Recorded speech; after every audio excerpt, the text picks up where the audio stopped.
Dear students, आज हम UGC NTA net psychology के लेक्चर सीरीज की शुरुआत करने जा रहे हैं, जिसमें कि आज हम यूनिट फर्स्ट के ऊपर डिस्कस करेंगे, जो कि इमरजेंस ऑफ साइकोलॉजी यानी कि मनोविज्ञान का आविर्भाव है, जो कि यूजीसी का नया सिलेबस 2019 के बाद से लागू हुआ है, जिसको हमने 3 भागों में बांटा है इमरजेंस ऑफ साइकोलॉजी को, पार्ट 1, 2 एंड 3, जिसमें जैसा कि आपने सिलेबस देखा होगा उसमें 3 पैराग्राफ्स हैं, जिसमें वेस्टर्न थॉट की बात है जो कि आज हम डिस्कस करेंगे, और ईस्टर्न थॉट है, पूर्वी विचारधारा है, और नॉलेज पैराडाइम्स की बात है। जैसे कि ये लेक्चर एक डिटेल्ड डिस्कशन होगा वेस्टर्न थॉट के ऊपर, और हम जानते हैं कि जो मनोविज्ञान है, साइकोलॉजी है, जो सब्जेक्ट उसका जो डेवलपमेंट हुआ है उसको एज ए वेस्ट के साइंस के डेवलपमेंट को ही, वेस्ट हिस्ट्री को ही हम as a psychology history consider करते हैं, क्योंकि वहाँ से इसका डेवलपमेंट हुआ है। एज ए जो मॉडर्न साइंस हम पढ़ते हैं, जो साइकोलॉजी हम पढ़ते हैं, उसमें उस वेस्ट के ही हिस्ट्री के डेवलपमेंट की भूमिका ज़्यादा मानी जाती है, इसलिए हम इस पे आज फोकस करेंगे। फिलहाल जो आज का जो लेक्चर होगा उसमें हम लास्ट ईयर के क्वेश्चंस को भी रिवाइज करेंगे, जो 2019 के बाद से एग्जाम्स में पूछे गए हैं, ताकि स्टूडेंट्स उसमें समझ पाएँ कि कौन से क्वेश्चंस को पूछा जाता है और किस एरिया को ज़्यादा कवर किया जाता है। आज के इस लेक्चर में हम डिस्कस करने वाले हैं। पहले सिलेबस के ऊपर नज़र डालेंगे, जो कि यूनिट फर्स्ट है, इमरजेंस ऑफ साइकोलॉजी, मनोविज्ञान का आविर्भाव होगा, और उसके बाद उन पॉइंट्स की बात करेंगे जो नेट को क्वालिफाई करने के लिए और भी कॉम्पिटिटिव एग्जाम क्वालिफाई करने के लिए आवश्यक होते हैं, जिस आधार पर हमें तैयारी करनी चाहिए। और फिर ये जो लास्ट ईयर के क्वेश्चंस हैं, जो कि unit first emergence of psychology से संबंध रखते हैं, उनको रिवाइज करेंगे। स्टूडेंट्स उन पे अपना एक रिव्यू करें, देखें कि हमें कितना आता है, इस यूनिट फर्स्ट से हम और क्या पढ़ सकते हैं। उसके बाद एक डिटेल्ड डिस्कशन करेंगे सिलेबस का, जो कि इमरजेंस ऑफ साइकोलॉजी का आज का पार्ट फर्स्ट, वेस्टर्न थॉट, पाश्चात्य विचारधारा के ऊपर है। तो चलिए शुरू करते हैं कि जो सिलेबस है, जो नया सिलेबस लागू हुआ है 2019 से यूजीसी नेट साइकोलॉजी का, मनोविज्ञान का, उसमें इमरजेंस ऑफ साइकोलॉजी यानी कि मनोविज्ञान का आविर्भाव, यानी कि उसकी शुरुआत कैसी है उसके ऊपर है, जो कि हमने 3 भागों में बांटा हुआ है। जैसा कि आप यहाँ दे सकते हैं 3 पैराग्राफ। इसमें पहले आज जो हम डिस्कस करेंगे वो पार्ट 1 लिखा है, वेस्टर्न थॉट के ऊपर बात हम करने वाले हैं, और उसके बाद जो नेक्स्ट लेक्चर होगा इसके बाद का, वो लेक्चर 2 जो होगा, वो psychological thoughts in some major eastern system, जो पूर्वी विचारधारा, जो कि भारतीय हैं, जो और भी अन्य जुड़ी हुई विचारधारा रही हैं, वो क्या है उसके ऊपर डिस्कस करने वाले हैं। और जो फाइनल लेक्चर होगा इस यूनिट फर्स्ट का, वो नॉलेज पैराडाइम्स के ऊपर होगा, कि वो ज्ञान के क्या पहलू हैं उनके ऊपर थोड़ा जो चलिए डिस्कस करेंगे। जो आज का जो लेक्चर होगा उसमें वेस्टर्न थॉट के ऊपर ग्रीक हेरिटेज की बात करेंगे, मिडिवल पीरियड क्या रहा, मॉडर्न पीरियड क्या रहा, स्ट्रक्चरलिज्म क्या है, फंक्शनलिज्म क्या है, ठीक है, तो इसकी आज बात होने वाली है।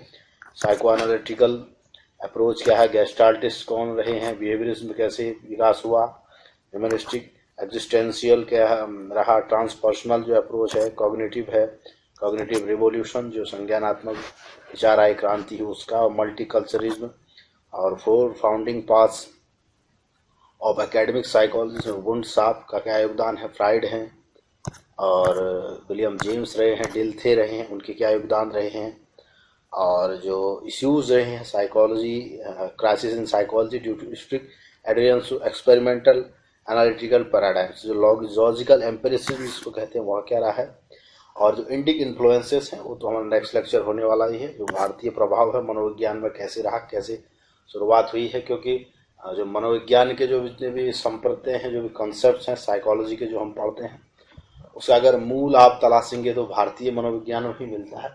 तो इससे तो इन चीज़ों में जाने से पहले हम वेस्टर्न उसकी बात करेंगे कि डेवलपमेंट जो हुआ है साइकोलॉजी का, जिसको हम मॉडर्न रूप में पढ़ते हैं, वो किस रूप में हुआ है, और जो वेस्ट का डेवलपमेंट था साइंस का और साइकोलॉजी का जो हिस्ट्री रही है वो किस रूप में रही है, उसको आज हम डिस्कस करने वाले हैं। और तो चलिए आगे बढ़ते हैं कि जो सिलेबस हिंदी के जो स्टूडेंट्स हैं वो भी देख लें, और जो हिंदी में है वो पार्ट 1 में आज ये डिस्कस होगा, पाश्चात्य जो विचारधारा रही, और पार्ट 2 में और प्राच्य पद्धतियाँ जो कि पूर्वीय भारतीय विचारधाराएं रही हैं, और अन्य विचारधाराएं वही क्या है, बौद्ध मत हैं, अन्य मत क्या रहे हैं, और भारत में कैसे विकास हुआ, और ये सब नेक्स्ट लेक्चर में होगा। और जो थी होगा वो ज्ञान रूपावली के पहलू जो है।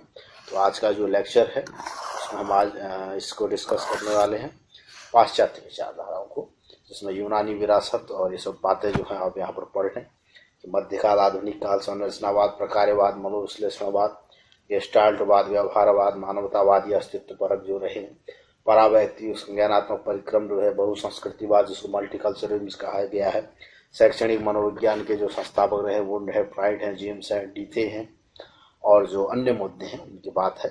तो तार्किक अनुभववाद की भी दृष्टि डालेंगे। तो चलिए शुरू करते हैं कि जो सबसे पहले जो मैंने कहा कि जो नेट के एग्जाम में बैठने से पहले जो नए स्टूडेंट्स हैं और जो स्टूडेंट्स एस्पायरेंट्स हैं जो क्वालिफाई करना चाहते हैं नेट के एग्जाम को, उन्होंने 3 बातों को ये जो आवश्यक बातें थी इनको जरूर याद रखना है। उनको याद रखते हुए एग्जाम बैठना, इस ढंग से अपने आप प्रिपेयर करना है।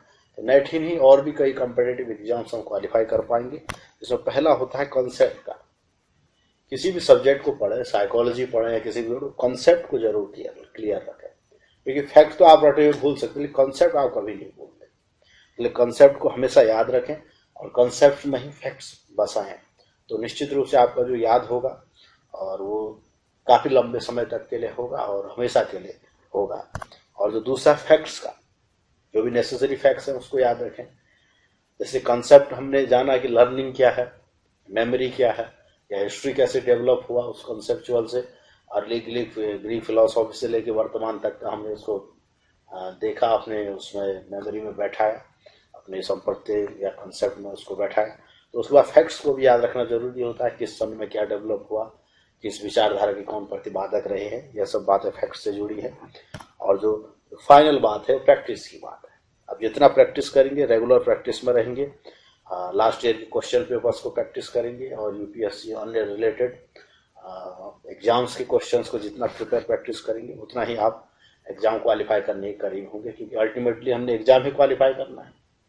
तो इसलिए उसमें हमारा फोकस हो, हमारा focus of study, focus of preparation exam qualify करने की तरफ बढ़े। चलिए प्रैक्टिस की और एग्जाम से टच में होने की भी आवश्यकता होती है। तो चलिए अब बात करते हैं जो क्वेश्चंस हैं, जो लास्ट ईयर के क्वेश्चंस हैं 2019 के बाद से, जो unit first emergence of psychology के रहे हैं उसके ऊपर नज़र डालते हैं। स्टूडेंट्स अपने आप को देखें, अपने आप को जांचें कि वो कितना जानते हैं, और एक हम समझ पैदा करें कि किस ढंग के क्वेश्चन एग्जाम में पूछे जा रहे हैं नेट के, और उसके बाद फिर डिटेल डिस्कशन करेंगे सिलेबस के ऊपर। तो चलिए इस क्वेश्चन पेपर के ऊपर नजर डालते हैं। तो यूजीसी नेट का जो जून 2019 में पूछा गया क्वेश्चन था वह क्या है? So Mrs B has attained the level of self in that she now takes genuine pleasure in prayer, meditation and other spiritual activities. Which type of self is this in supreme? तो जो हिंदी में है, तो Shrimati B ने आत्म का वह स्तर प्राप्त कर लिया है कि वह अब पूजा पाठ, ध्यान और आध्यात्मिक गतिविधियों में सच्चा आनंद लेती है। तो सूफीज्म में किस प्रकार का आत्मा है, किस प्रकार का सेल्फ है? तो यहाँ पर विकल्प दिए हुए हैं। सीइंग सेल्फ, शांता आत्म जिसको कहते हैं। दूसरा इंस्पायर्ड सेल्फ, अभिप्रेरित आत्म जिसको कहा गया है। प्लीज्ड सेल्फ, तुष्ट आत्म जिसको कहा गया है। और चौथा है प्योर सेल्फ, यानी शुद्ध आत्म कहा गया है। तो यहाँ पर जो राइट आंसर है वह है नंबर 2, यानी कि इंस्पायर्ड सेल्फ। ठीक, इंस्पायर्ड सेल्फ, अभिप्रेरित आत्म। तो श्रीमती बी अब ने आत्म का वह स्तर प्राप्त कर लिया है कि वे अब पूजा पाठ, ध्यान और अन्य आध्यात्मिक गति में सच्चा आनंद लेती हैं। सूफीवाद में किस प्रकार है? तो सूफीवाद में इंस्पायर्ड सेल्फ का उदाहरण है, इंस्पायर्ड सेल्फ उसको कहा जाता है, जिसको अभिप्रेरित आत्म कहा गया है। इस ढंग से पूछा गया है एग्जाम में। तो नेक्स्ट क्वेश्चन में बढ़ते हैं, वह है द कोटेशन। ठीक, एक अभी उदाहरण है कि people believe good things should happen to good people and bad things happen to bad people represents. इसका क्या मतलब? यह दोनों की लोगों का मानना है कि अच्छे लोगों के साथ अच्छी बातें होनी चाहिए और बुरे लोगों के साथ बुरी बातें। ये किस बात का प्रतिनिधित्व करता है? Blank out hypothesis, just word hypothesis, Karma hypothesis और रेट्रीब्यूशन हाइपोथेसिस। रिक्तता परिकल्पना है पहला, न्यायपरक दुनिया की कल्पना है कि कर्म की परिकल्पना है या प्रतिशोध परिकल्पना है। तो उसका जो राइट आंसर है वह है नंबर 2, जस्ट वर्ड हाइपोथेसिस, कि न्यायपरक दुनिया की परिकल्पना इसका उद्देश्य। ठीक है, तो जस्ट वर्ड हाइपोथेसिस, न्यायपरक परिकल्पना। तो चलिए नेक्स्ट क्वेश्चन में बढ़ते हैं, जो यूजीसी नेट के दिसंबर 2019 में पूछा गया क्वेश्चन था कि विच of the following school of Buddhism focuses on collective freedom from suffering and feeling the ways of enlightenment. बौद्ध मत की कौन सी शाखा का केंद्रीकरण दुख से सामूहिक स्वातंत्र्य एवं प्रबोधन मार्गों की संवेदना पर आधारित होगा। विच of the following school of Buddhism, I repeat, focuses on collective freedom from suffering and feeling the ways of enlightenment. तो किस बात से जुड़ा है? निर्वाण से जुड़ा है कि नंबर 1, कि दूसरा है थेरावड़ा बुद्धिज्म से जुड़ा है कि, जो नंबर 3 है महायान बुद्धिज्म से जुड़ा है कि, और जो 4th है वज्रयान बुद्धिज्म से जुड़ा है। तो उसका जो राइट आंसर है वो है नंबर 3 महायान बुद्धिज्म। ठीक, तो यहाँ राइट आंसर है महायान बुद्धिज्म, महायान बौद्ध मत इसको कहते हैं। तो चलिए नेक्स्ट में हम पढ़ते हैं कि यूजीसी नेट दिसंबर 2019 में ही पूछा गया क्वेश्चन था, तो unit first emergence of psychology से संबंध रखता है। तो वे the 3 psychologist who illustrated the diversity of approaches to functional psychology at Columbia. Columbia में कार्यात्मक मनोविज्ञान के विभिन्न दृष्टिकोणों की जिन 3 मनोवैज्ञानिकों ने व्याख्या की थी वे थे, कौन थे? तो इसका जो राइट आंसर है आप यहाँ देख सकते हैं, तो चारों ही लिखे हुए हैं। इसका राइट आंसर है नंबर 4 जेम्स मैकिन कैटेल, कैटेल थे, और थॉर्नडाइक थे, और वुड्सवर्थ थे। ठीक है, तो इन 3 विद्वानों ने, कैटेल, थॉर्नडाइक और वुड्सवर्थ ने क्या किया कि diversity of approaches to functional psychology at Columbia, उन्होंने कार्यात्मक मनोविज्ञान के विभिन्न दृष्टिकोणों की व्याख्या की थी। ठीक है, कोलंबिया में। इसका राइट आंसर नंबर 4 है, नंबर 4। ठीक, अब तो चलिए नेक्स्ट में पढ़ते हैं कि यूजीसी नेट दिसंबर 2019 में पूछा गया क्वेश्चन है कि value of behaviour to the organism, its voluntary history and its causation in terms of stimulus, hormonal and neurological events has been area of study of which of the following। जीव के लिए मान्यता या व्यवहार, उसके विकास का इतिहास और उसके उद्भव के लिए प्रेरक उद्दीपक, अंतः स्राविक जिसको हार्मोनल तथा तंत्रिका तंत्र से संबंधित न्यूरोलॉजिकल घटनाएं निम्नलिखित में से किसके अध्ययन का क्षेत्र है? तो इसका राइट आंसर है, जैसे 4 ऑप्शन आप देखते हैं, इवोल्यूशनरी साइकोलॉजी है फर्स्ट, साइको एनालिसिस है, इथोलॉजी है, और इंस्टिंक्ट साइकोलॉजी, विकासवादी मनोविश्लेषण, आचार शास्त्र और वृत्तिक मनोविज्ञान। तो इसका राइट आंसर है नंबर 3 इथोलॉजी, आचार शास्त्र। ठीक, तो नेक्स्ट में बढ़ते हैं, यूजीसी नेट दिसंबर 2019 में ही पूछा गया क्वेश्चन है which of the following correctly describes नेफ्स, सेल्फ और ईगो इन सूफीज्म। सूफीज्म में ईगो और सेल्फ को जो कौन सही व्याख्या करता है, इसको नेफ्स कहा गया है। तो यहाँ पर 4 ऑप्शन है, ए सी सही है, या बी और सी सही है, या बी डी सही है, या ए और डी सही है। ठीक है, तो इसका जो राइट आंसर है वह है number 4। Number 4 means what, A and B D are correct. Number 4 सही है कि ए और डी सही है। ए हो गया ये, और तो जो सही बात है वो है कि it can be viewed along a continuum, तो ये सही बात है, और it has a potential to function from grosser to highest level, तो इससे सतत परिप्रेक्ष्य में देखा जा सकता है, और इसमें स्थूल से परिष्कृत स्तर तक कार्य की करने की क्षमता है। तो ए और डी सही है इसमें। ठीक, तो ये बात हो गई। अब चलो नेक्स्ट में पढ़ते हैं, यह यूजीसी नेट दिसंबर 2019 में पूछा गया क्वेश्चन है which of the following statements are correct, इनमें कौन सा अभिकथन सही है कि Dilthey opposed reductionism, Dilthey opposed psychophysical parallelism, ठीक है, और Dilthey rejected the positivistic approach to experimental psychology. Dilthey rejected the idea of description. तो इसमें कौन से कथन सही है ये बताना है, जिसमें का जो राइट आंसर है, जैसा कि आप ऑप्शन देख सकते हैं, जो राइट आंसर है वह है नंबर 4। नंबर 4 क्या है? नंबर 4 है ए, बी और सी सही है। ए, बी और सी तीनों बातें सही हैं, जिसमें वो कहते हैं कि डिल्थे ने अव्याख्यावाद का विरोध किया, ठीक। और डिल्थे ने मनोभौतिक समांतरवाद का विरोध किया, ठीक है। और डिल्थे ने प्रयोगात्मक मनोविज्ञान के लिए सकारात्मकवादी अवधारणा को अस्वीकार किया। तो जो डिल्थे के बारे में पूछा गया, सूफिज्म के बारे में पूछा गया, ये सब बातें पूछी जा रही हैं क्वेश्चन पेपर में, आप देख सकते हैं। इस ढंग से अपने आप प्रिपेयर करें स्टूडेंट्स।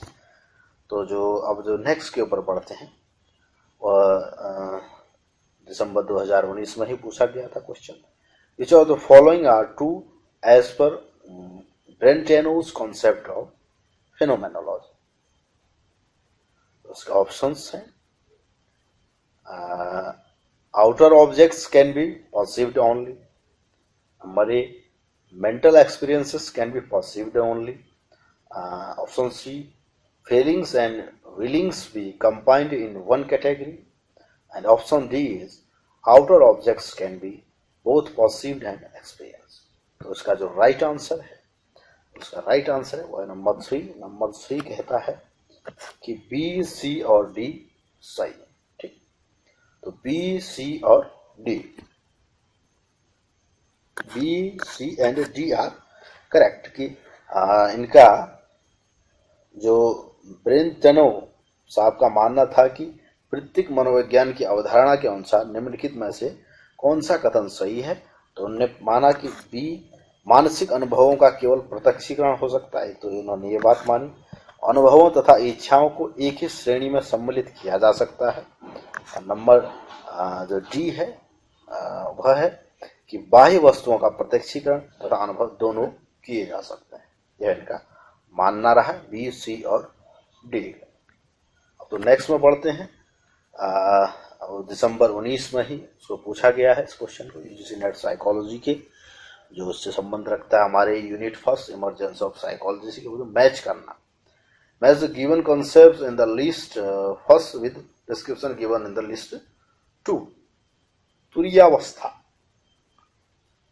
तो ये भारतीय दर्शन से ही पूछा गया क्वेश्चन था। तुरीयावस्था, ठीक है। तो प्रज्ञावस्था है, स्वप्नावस्था और जागृतावस्था, जो 4 अवस्थाएं होती हैं, उन अवस्थाओं से ऊपर से पूछा गया क्वेश्चन था। किन बातों से जुड़ा है? तो यहाँ जो इसका राइट आंसर है, इसको आप पहले पढ़ लें डिटेल में अच्छे से। और इसका जो राइट आंसर है वह है कि नंबर 2। नंबर 2 जो है वह है 1 का 4, ठीक। ए 4 से संबंधित रखता है। तुरीयावस्था क्या है? तुरीयावस्था जो है वह चेतना की स्थिर अवस्था, जब आत्म की आवश्यक प्रकृति का अनुभव हो जाता है, ठीक है। ये तुरीयावस्था बताया गया है। और ए का चौथा और बी का तीसरा, बी जो है प्रज्ञावस्था जिसको कहा गया है, उसमें तीसरा है प्रबल चेतनता की अवस्था, जब संपूर्णता तथा सूक्ष्मता के बीच द्विभाजन न दिखाई दे। प्रज्ञावस्था, प्रज्ञा होना, ज्ञान का होना, उस अवस्था को यहाँ बता रहा है, इस आंसर में बताया गया है। और सी का 2 है, इसको स्वप्नावस्था कहा जाता है। उसमें मानव ज्ञान और अनुभव के सूक्ष्म पहलुओं से संबंधित अवचेतन अवस्था, इसको स्वप्नावस्था कहा गया है। और डी का पहला है, डी का जागृत अवस्था हो गई। बचा हुआ एक ही बचा है, पहला ही बचा है। तो भौतिक संसार से संबंधित सामान्य चेतना की अवस्था, the state of normal consciousness concern with the material world. तो दूसरा यह है। तो इसमें इस ढंग से इसको बताया गया है इस उत्तर को। तो 2 में पहले का ए चौथा से संबंध रखता है, और बी तीसरा से संबंध रखता है, सी दूसरे से संबंध रखता है, स्वप्नावस्था जो है, और डी जागृतावस्था 1 नंबर से संबंध रखता है। तो जो हम नेक्स्ट में बढ़ते हैं कि यूजी नेट दिसंबर 2019 में आया था question, arrange the following in temporal sequence, निम्नलिखित को कालक्रम के अनुसार बताओ, कि समय के अनुसार, समय के असेंडिंग या डिसेंडिंग जिस क्रम में भी हो उसको पहले करके अपना देखें कि जो डेवलपमेंट का जो क्रम था उस ढंग से इसको एस्टेब्लिश करके बताना है कि establishment of psychology department of Mysore, उससे पहले क्या हुआ इसको, फिर उसके बाद ऐसे टेम्पोरल सीक्वेंस में, कालक्रम के सीक्वेंस में बताना है। और establishment of psychology department Calcutta, establishment of psychology department Madras, establishment of psychology department in Pune, first Indian journal of psychology. तो पहले क्या क्या हुआ ढंग से बताना है। तो इसमें जो करेक्ट आंसर है वह है नंबर 2। नंबर 2 क्या है? BAECD, BAECD। जो करेक्ट आंसर है वह नंबर 2 है। बी में क्या है? बी में है कलकत्ता में मनोविज्ञान विभाग की स्थापना। सबसे पहले हुई कलकत्ता में मनोविज्ञान विभाग की स्थापना, उसके बाद हुई मैसूर में मनोविज्ञान की स्थापना हुई, ठीक। और ई मनोविज्ञान की प्रथम शोध पत्रिका की शुरुआत हुई। उसके बाद सी आया, ठीक, सी में आया मद्रास में मनोविज्ञान विभाग की स्थापना हुई। उसके बाद डी आया पुणे में मनोविज्ञान विभाग की स्थापना हुई। तो इस कालक्रम के अनुसार इसको यहाँ बताया गया है, जो कि ये राइट आंसर भी हमने उसी सोर्स से लिया जहाँ ये क्वेश्चन दिए गए हैं। तो इस ढंग से अपना तैयार करने की बात है जो यूनिट फर्स्ट से संबंध रखते हैं वो क्वेश्चन, ताकि हम जान सकें कि हमने कौन से क्वेश्चंस को पढ़ना है, कौन से क्वेश्चन को रिवाइज करना है। तो चलिए आगे बढ़ते हैं। जो नेक्स्ट क्वेश्चन है वह रीजन से संबंध रखता है, असर्शन एंड रीजन, जो कथन और उसका तर्क वाले क्वेश्चन होते हैं, जो काफी टाइम लग जाता है।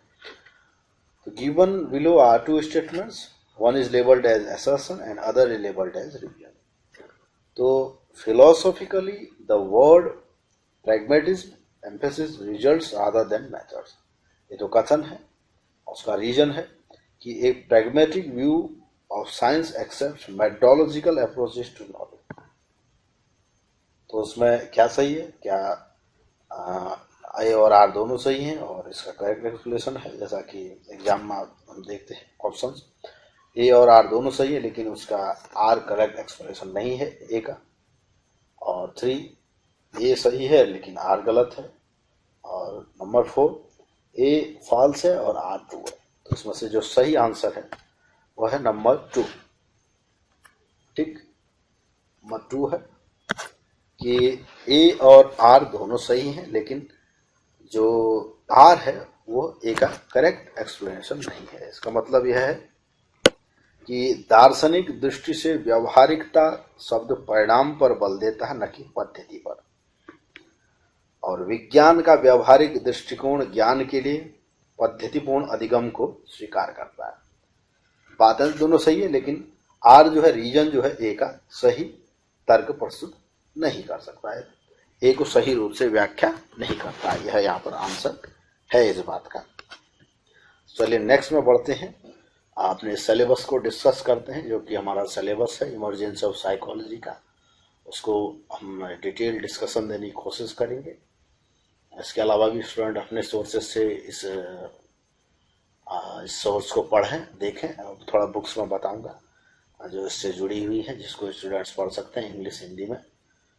तो ग्रीक हेरिटेज की जो बात है, हमारा जो वेस्टर्न थॉट है, जो पाश्चात्य विचारधारा रही है, मनोविज्ञान को एज ए साइंस डेवलप होने तक, जो शुरुआत से लेके वर्तमान तक क्या उसमें समय आया, किस ढंग से इसका विकास हुआ, ये सारी बातें आज के इस लेक्चर में डिस्कस होने वाली हैं।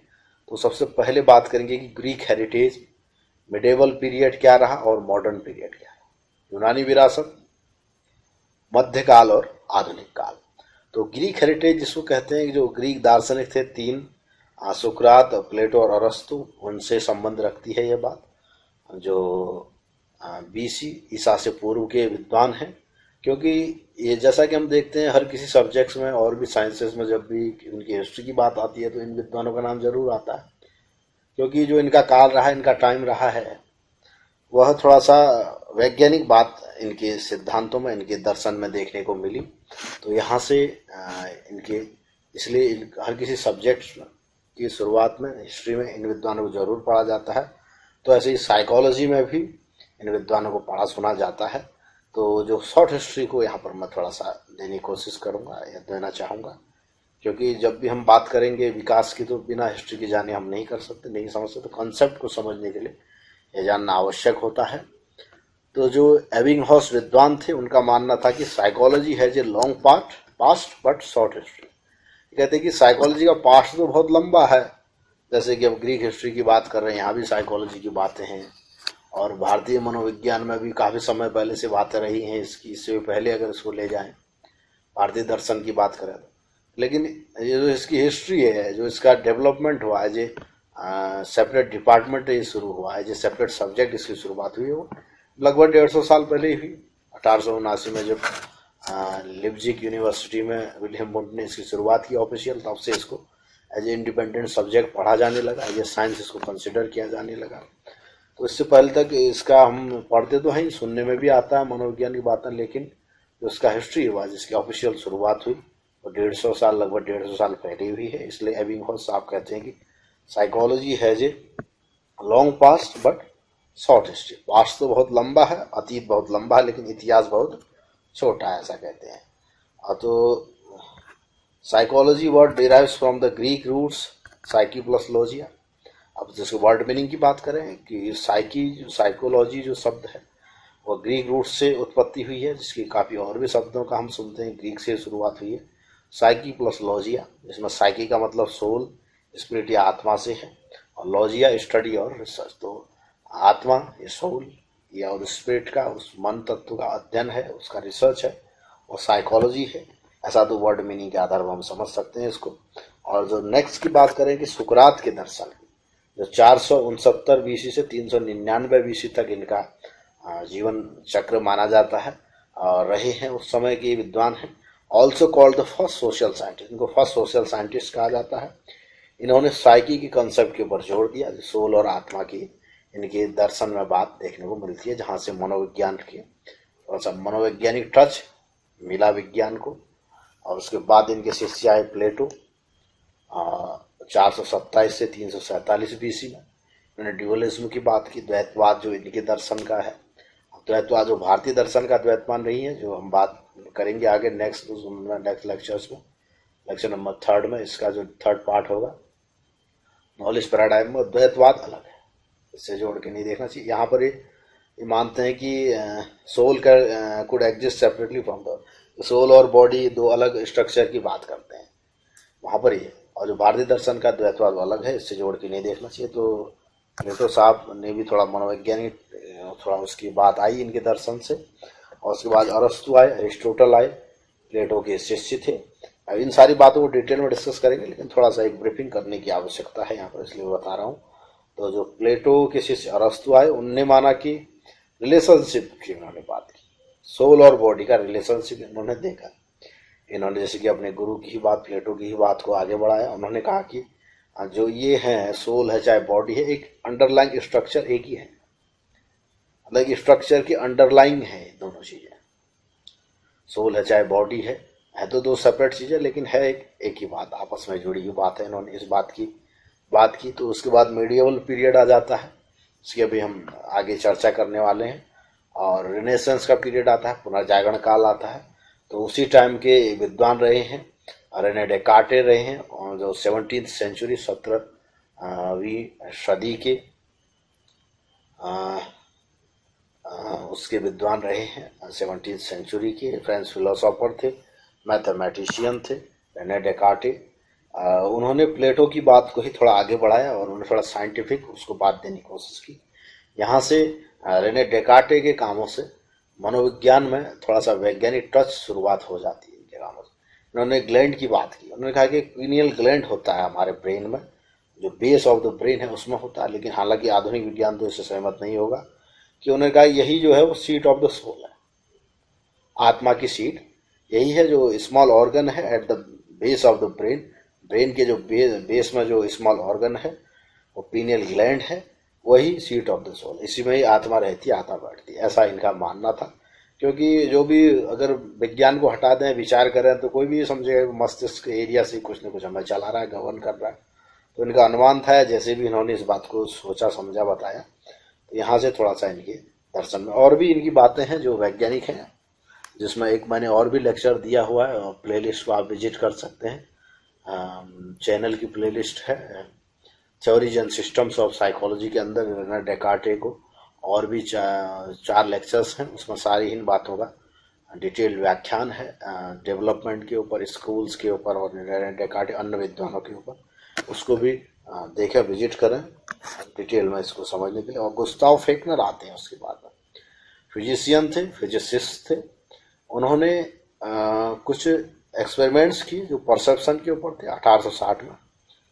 तो हालांकि यहाँ से एक्सपेरिमेंट की शुरुआत हो जाती है साइकोलॉजी में, ये फेकनर साहब के बाद से, वेबर फेकनर के टाइम से। लेकिन उनको विज्ञान इसलिए नहीं माना, अलग से सेपरेट साइकोलॉजी के एक्सपेरिमेंट इसलिए नहीं माना गया क्योंकि उस टाइम तक साइकोलॉजी को सेपरेट डिपार्टमेंट नहीं था, एज ए फिलोसॉफी की ब्रांच ही इसको पढ़ा जाता था। तो इसलिए इनके कामों को उस टाइम साइंस या साइकोलॉजी का एक्सपेरिमेंट कंसिडर नहीं किया गया, इसलिए इनको शुरुआत के रूप में नहीं देखा गया। तो शुरुआत वुंड के टाइम से ही देखी जाती है क्योंकि उन्होंने सेपरेट डिपार्टमेंट खोला, शुरुआत की। तो फेकनर के काम थे परसेप्शन के ऊपर, परसेप्शन के ऊपर इनके काम थे। साइकोफिजिक्स जो स्टूडेंट ने पढ़ा हो, पढ़ेंगे, उसमें देखेंगे वेबर है, फेकनर है, इनके लॉस पढ़े जाते हैं। और भी जो मेरा लेक्चर प्लेलिस्ट है उसको विजिट करें, थ्योरी और सिस्टम साइकोलॉजी, इनको और डिटेल में पढ़ने के लिए। उसके बाद आते हैं हेल्महोल्ट्ज। हेल्महोल्ट्ज थे, इन्होंने भी काफ़ी एक्सपेरिमेंट्स किए, जिनकी एक्सपेरिमेंट्स काफ़ी ख्यातियाँ मिली। विजुअल और ऑडिटरी परसेप्शन में इनका काम रहा। तो यहाँ तक जो अर्ली ग्रीक फिलोसॉफी से लेके वर्तमान तक आप देख रहे हैं कि कैसे साइकोलॉजी की थ्योरीज में डेवलपमेंट आ रहा है, कैसे psychology as a science develop हो रही है। अब तो इसके बाद से भी साइकोलॉजी की शुरुआत हो जाती है, जो स्ट्रक्चरलिस्ट के रूप में शुरू हुआ, जिसको कहते हैं कि संरचनावाद, जो विलियम वुंड ने इनकी शुरुआत की। तो इन्होंने एक्सपेरिमेंट करने शुरू किए कि जो माइंड है, इनकी कंसेप्ट, भाई इनकी कोई संरचना होनी चाहिए। जैसे साइंस है, जैसे हम बायोलॉजी पढ़ते हैं और पढ़ते हैं, मुझे सेल होता है, स्ट्रक्चर होता है, छोटा यूनिट होता है हमारी बॉडी का, सबसे स्मॉलेस्ट यूनिट है, सेल कहते हैं जिसको, है ना। तो ऐसे ही साइकोलॉजी में भी स्ट्रक्चर होना चाहिए, ऐसा मानना था इनका। तो इन्होंने स्ट्रक्चर की कोशिश की, संरचना की कोशिश की, अध्ययन किया। लेकिन उसके बाद फंक्शनलिज्म वाले आए, प्रकार्यवादी आए। उन्होंने कहा कि जो मन है या मनोवैज्ञानिक जो संपत्ति हैं, भाई इनका कोई स्ट्रक्चर नहीं बना सकते। तो उन्होंने कहा कि एज ए विंड, हवा की तरह है, हवा को हम देख तो नहीं सकते लेकिन उसकी दिशा का अनुमान लगा सकते हैं, उसके प्रभाव। ऐसे ही साइकोलॉजिकल जो कॉन्सेप्ट हैं, जो मानसिक अध्ययन है या मन से संबंधित जो भी अध्ययन है, उनको एज ए फंक्शन हम स्टडी कर सकते हैं। तो फंक्शनिंग आए, विलियम जेम्स आए, उन्होंने इस बात की व्याख्या की, इस बात को उन्होंने सुझाया। फिर साइको एनालिसिस आते हैं, सिगमंड फ्राइड साहब आए, और वो एक न्यूरो सर्जन थे। उनके पास ढंग से केसेस आए कि जो फिजिकल डिसऑर्डर प्रतीत होते थे लेकिन उनका कोई फिजिकल रीजन नहीं दिखता था। तो उन्होंने उन मानसिक रोगों का उपचार किया और ऐसा प्रक्रम पाया हमारे बिहेवियर में, हमारे मेंटल प्रोसेस में, कि जो अनकॉन्शियस माइंड का थॉट उन्होंने वहाँ से दिया कि ऐसे हमारे अनकॉन्शियस माइंड है या ऐसा एक अवचेतन मन है जो कहीं न कहीं हमारे अंदर प्रभाव रखता है, जिस कारण से हम मानसिक रोग से ग्रसित हो जाते हैं। तो उनकी थ्योरीज को इस ढंग से पढ़ा गया। तो वहाँ से इस ढंग से विद्वान आए, उन्होंने शुरुआत की। गेस्टाल्टिस्ट आते हैं, वो मानते हैं कि हम समग्र रूप से अध्ययन कर सकते हैं मनोविज्ञान के संपर्क। तो गेस्टाल्टिस्ट का मानना रहा कि जो भी मनोविज्ञान के कॉन्सेप्ट्स हैं उनको आप टुकड़ों में अध्ययन नहीं कर सकते। वो कहते हैं कि आप एज ए होल स्टडी कर सकते हैं। इसको आगे हम चर्चा करेंगे। वो कहते हैं कि जो होल होता है वो उसके सम से बड़ा होता है। Whole is the greater than the sum of its parts. ऐसा कहते हैं कि जो होल है वो उसके पार्ट्स के जोड़ से बड़ा होता है। वो उदाहरण देते हैं कि जैसे परसेप्शन की बात करें, किसी चीज़ को देखने, प्रत्यक्षण की बात करें, तो हम किसी के चेहरे को, नाक को, कान को, आँख को अलग अलग तो याद नहीं रखते, एज ए होल उसके फेस को याद रखते हैं। तो ऐसे ही साइकोलॉजी के कॉन्सेप्ट्स हैं, जो भी बातें हैं उनको ऐसे as a whole as a collective approach ही हम उसको याद रख सकते हैं, उसको समझ सकते हैं। तो गेस्टाल्टवादियों का ऐसा मानना था। फिर उन सब के बाद में, इन सब चीज़ों के बाद में कॉग्निशन आया, संज्ञानवाद आया, नहीं बिहेवियरिज्म आया, व्यवहारवादी आए। व्यवहारवादियों ने कहा कि नहीं भाई, या भाई काम आत्मा है या क्या मन है या क्या होल है क्या पार्ट्स है, ये हम नहीं जान सकते। कि मन के संप्रत्ययों को आप ऐसे डिफाइन नहीं कर सकते। ये जो अनुभव का विषय नहीं है वो हम नहीं मानते। व्यवहारवादियों ने कहा कि भाई जो प्रत्यक्ष है उसको ही हम मानते हैं। तो वहीं से मनोविज्ञान को व्यवहार का विज्ञान कहा जाने लगा।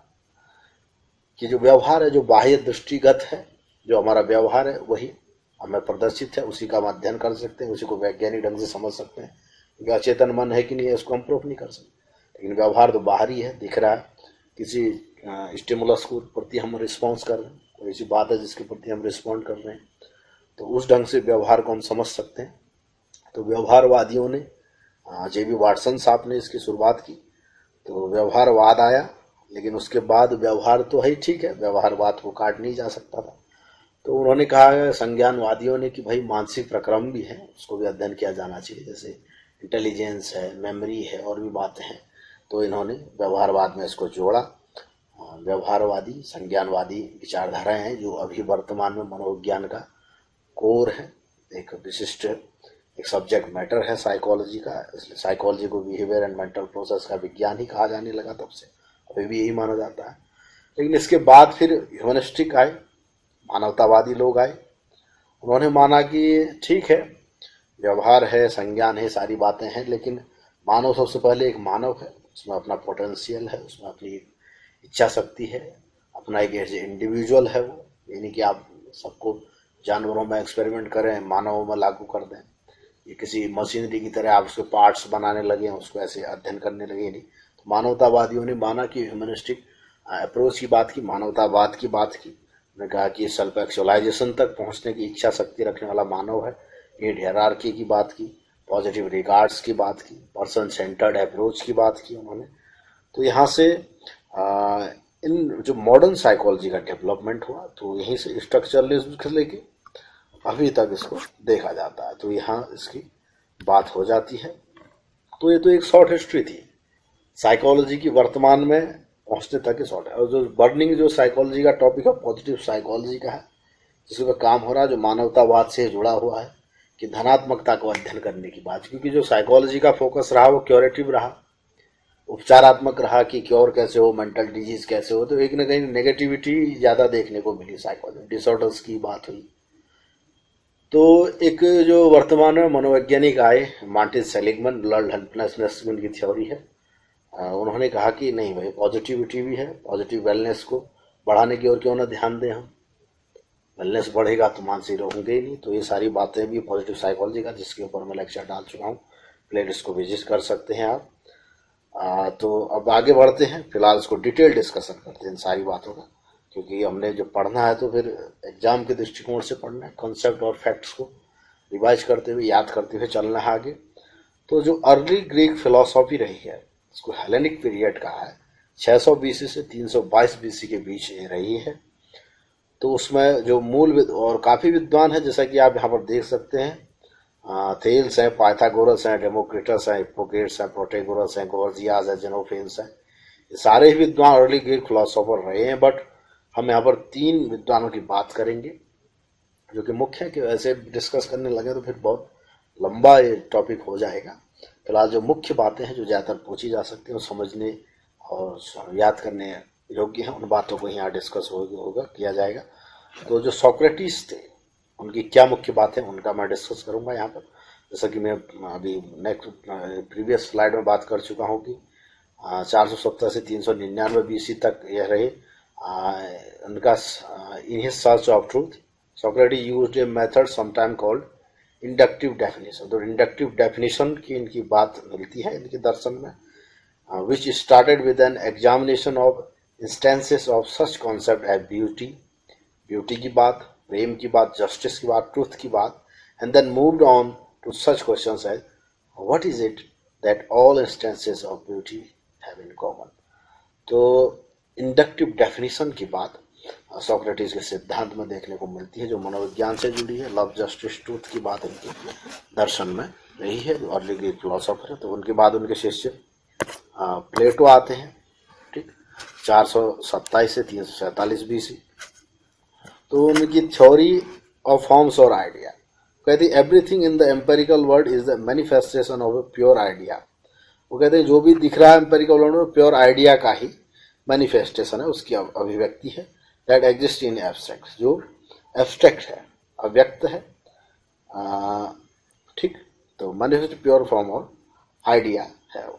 10 चेयर्स है, जैसे चेयर्स है, कैट्स है, उदाहरण इन्होंने दिए हैं, अपने ढंग से दिए हैं, उस टाइम के हैं, जो pure forms. Plato further summarise this viewpoint with his famous analogy of divided line. इनकी फेमस जो बात एनालॉगी डिवाइडेड लाइन की है, उसमें उन्होंने डिवाइडेड लाइन के माध्यम से उदाहरण दिया है। मैं बुक सजेस्ट करूंगा, उसको आप पढ़ें, उसको डिटेल में देखें।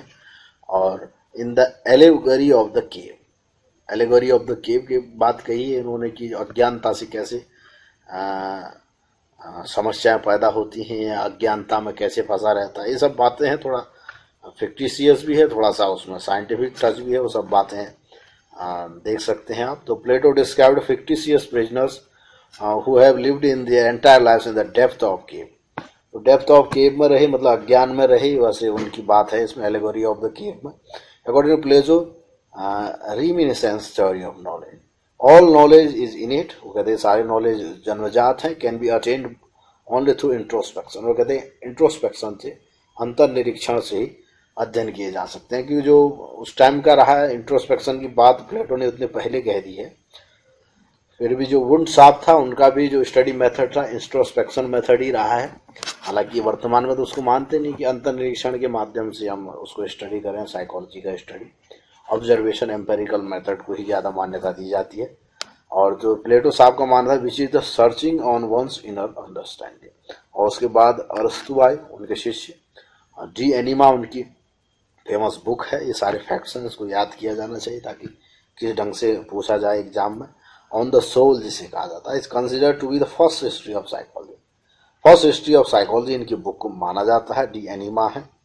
ऑन द सोल, जिसका हिंदी में जो जिसका अर्थ होता है इंग्लिश में, where suggested systems of knowledge, systems of knowledge का उन्होंने सजेस्ट किया इस बुक में। And propose the rational and empirical relationship between body and soul. इन्होंने एक रेशनल और एम्पेरिकल रिलेशनशिप की बात, एक तार्किक और अनुभवजन्य रिलेशनशिप की बात की, आत्मा और शरीर। तो आप देख सकते हैं यहाँ से प्लेटो, अरस्तु, इनके दर्शन से इंट्रोस्पेक्शन की बात हम देख रहे हैं, एक एम्पेरिकल रिलेशनशिप की बात देख रहे हैं, सिस्टम्स ऑफ नॉलेज की। तो ये तीनों ही विद्वान का मनोविज्ञान के डेवलपमेंट में योगदान रहा है। मनोविज्ञान के साथ साथ सोशल बिहेवियरल साइंस और भी सब्जेक्ट्स में का योगदान देखने को मिलता है। और भी विद्वान हैं जो बुक में आप पढ़ सकते हैं।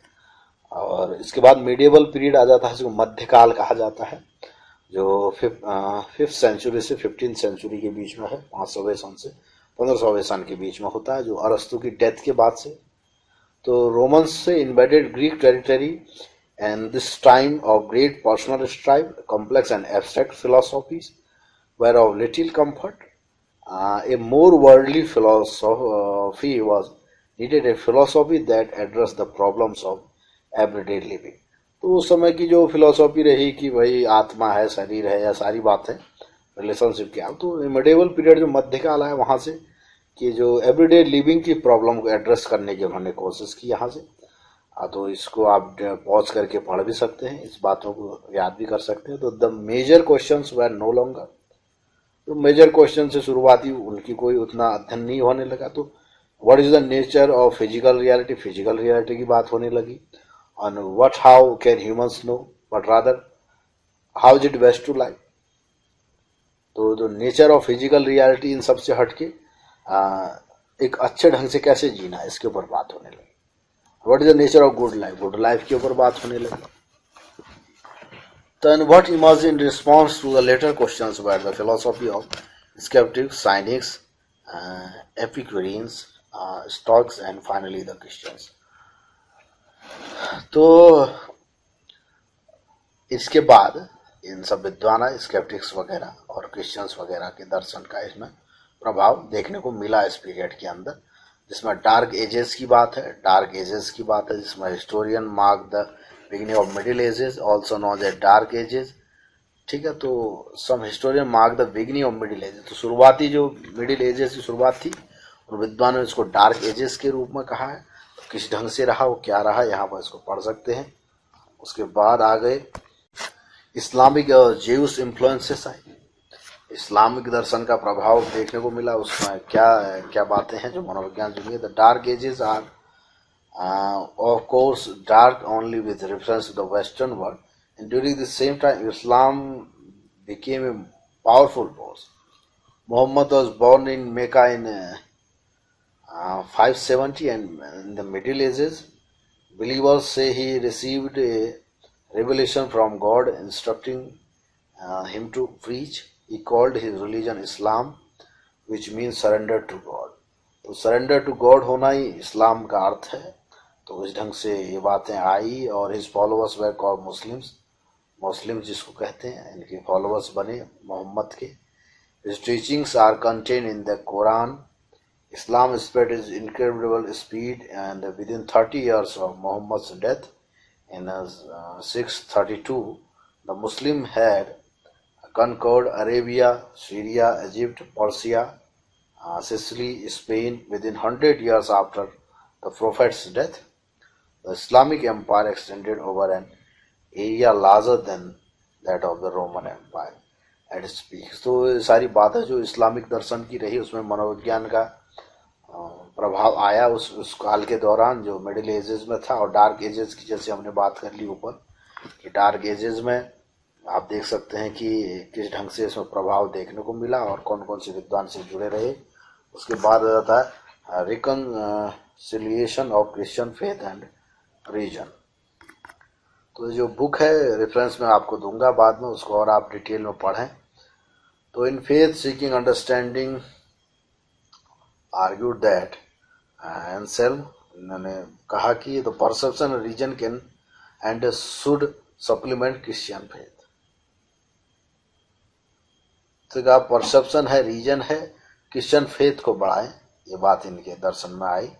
Although Saint Anselm was basically and Augustinian, his acceptance of religion as a means of understanding God represented a major departure from Christian tradition, which had emphasized faith.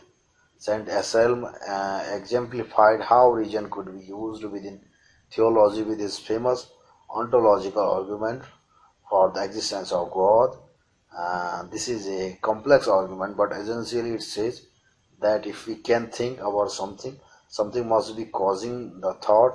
That is, when we think of things, there must exist real things corresponding to those thoughts.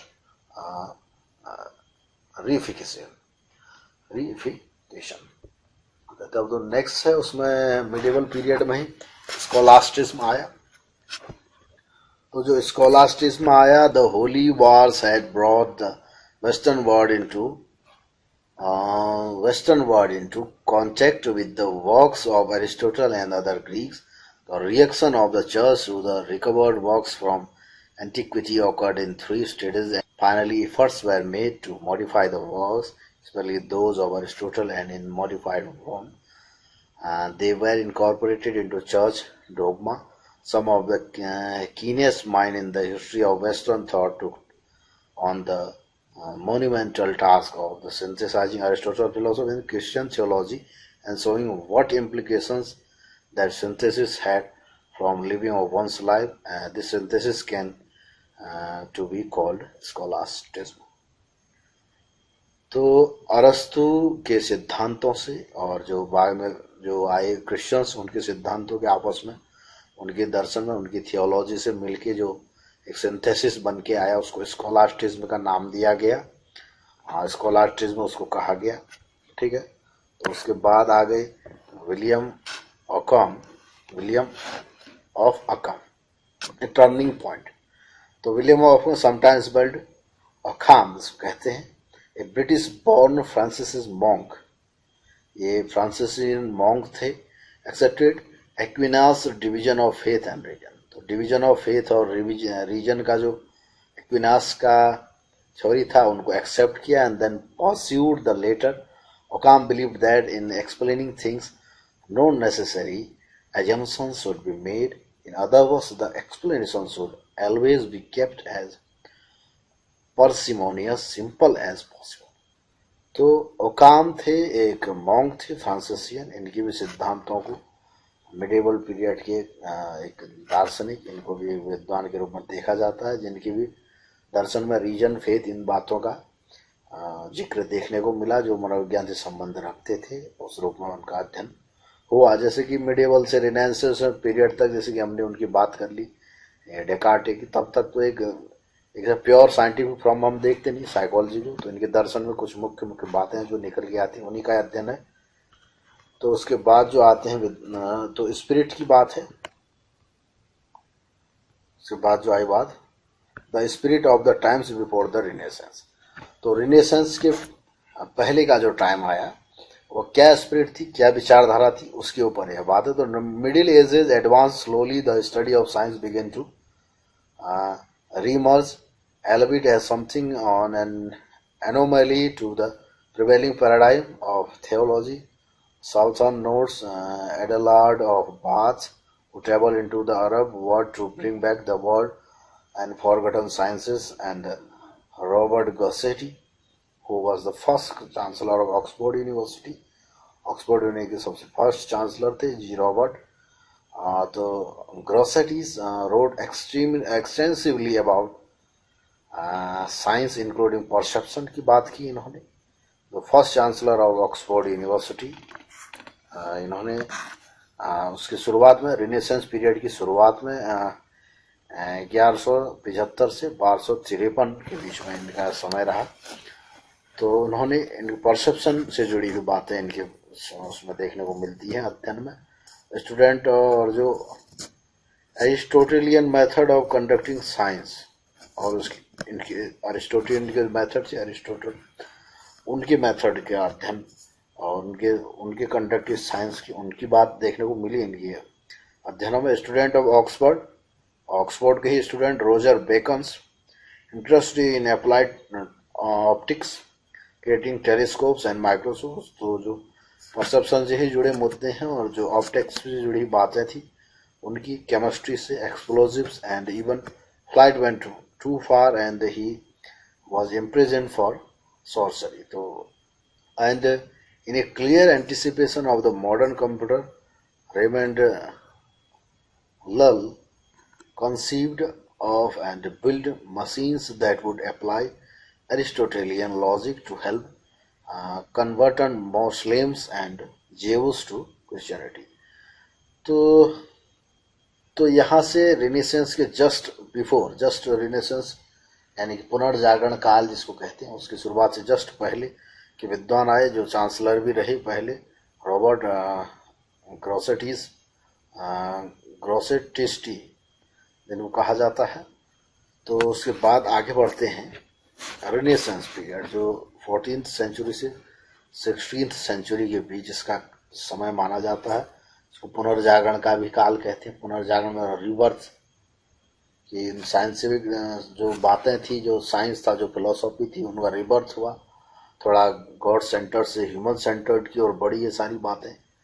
तो इसको पुनर्जागरण काल कहा जाता है. यहाँ से थोड़ा सा एंजॉयमेंट और कैपेसिटी को बढ़ाने की बात, नेचर से जुड़ने की बातें इस पीरियड में रही हैं. तो renaissance generally dated from approximately 1450 to 1600.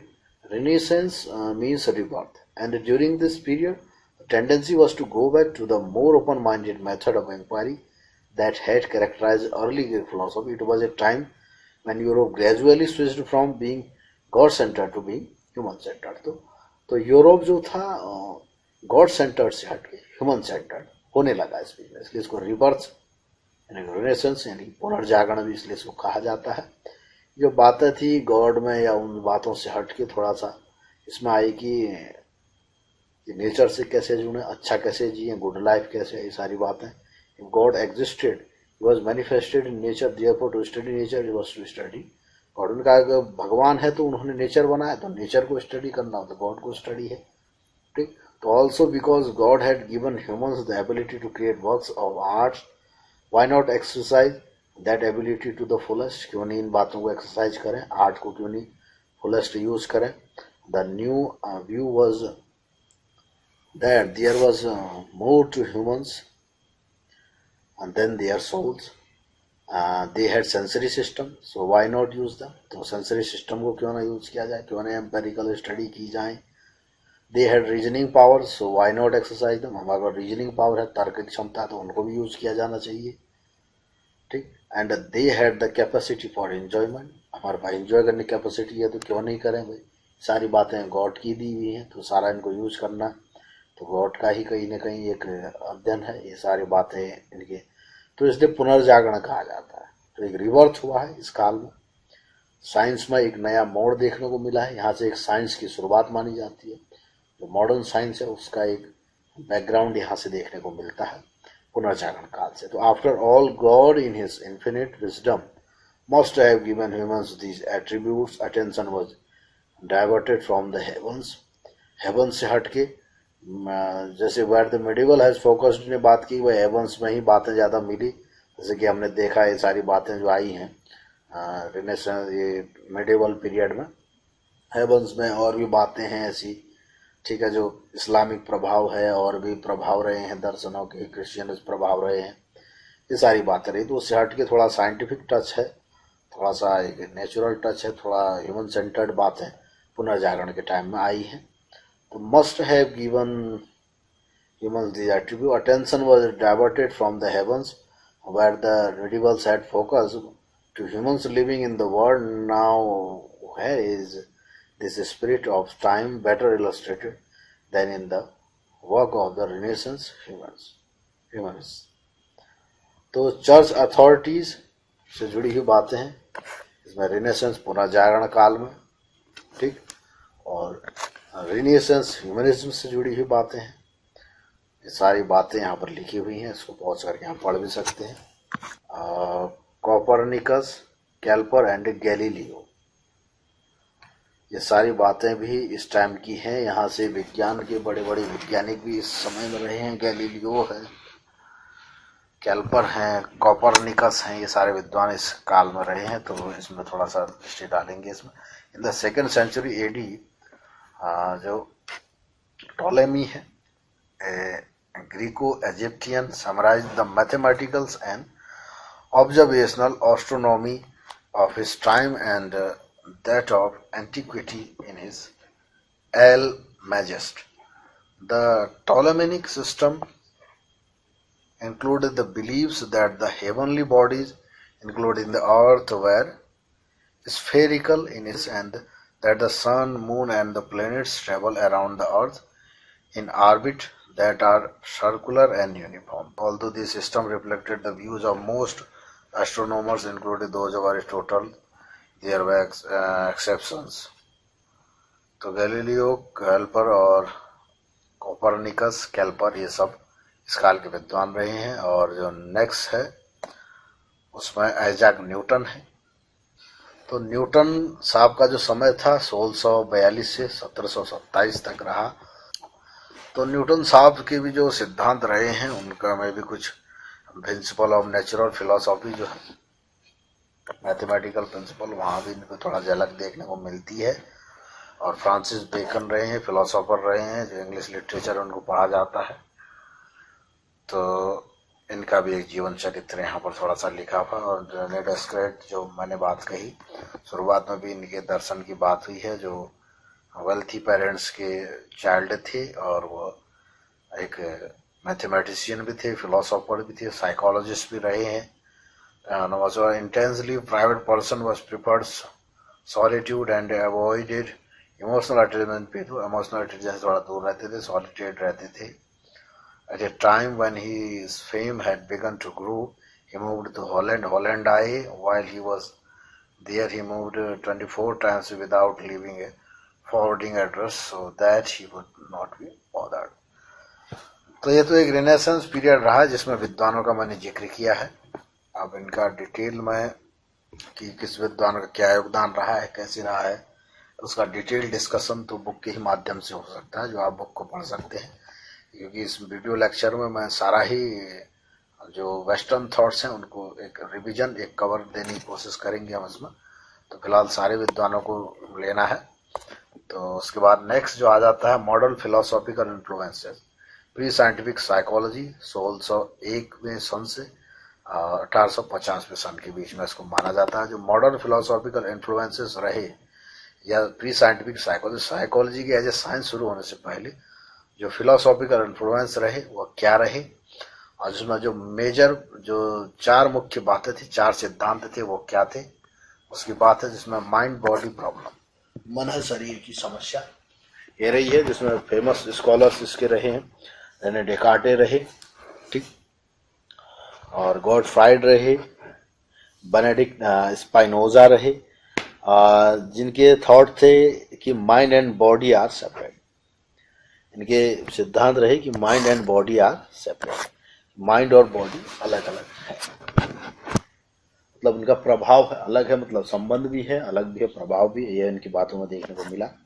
और ब्रिटिश एम्पिरिसिज्म आया, ब्रिटिश अनुभववाद आया, जिसमें 4 फिलोसोफर थे। वो कौन थे? थॉमस हॉब थे, जॉन लॉक थे, जॉर्ज बर्कले थे और डेविड ह्यूम थे। तो this thoughts stress was on empirical knowledge. तो इनका जो स्ट्रेस था वो एम्पेरिकल नॉलेज के ऊपर, तो जो अनुभवजन्य ज्ञान होता है, जो आधुनिक साइंस भी जिसको मानता है, उसके ऊपर इनका थॉट था, इनके मत थे इनमें। और ब्रिटिश एसोसिएशन, ब्रिटिश साहचर्यवाद आया उसके बाद, जो जिसमें 5 विद्वान मुख्य रहे, जिसमें 5 fellows connected with this phenomenon थे।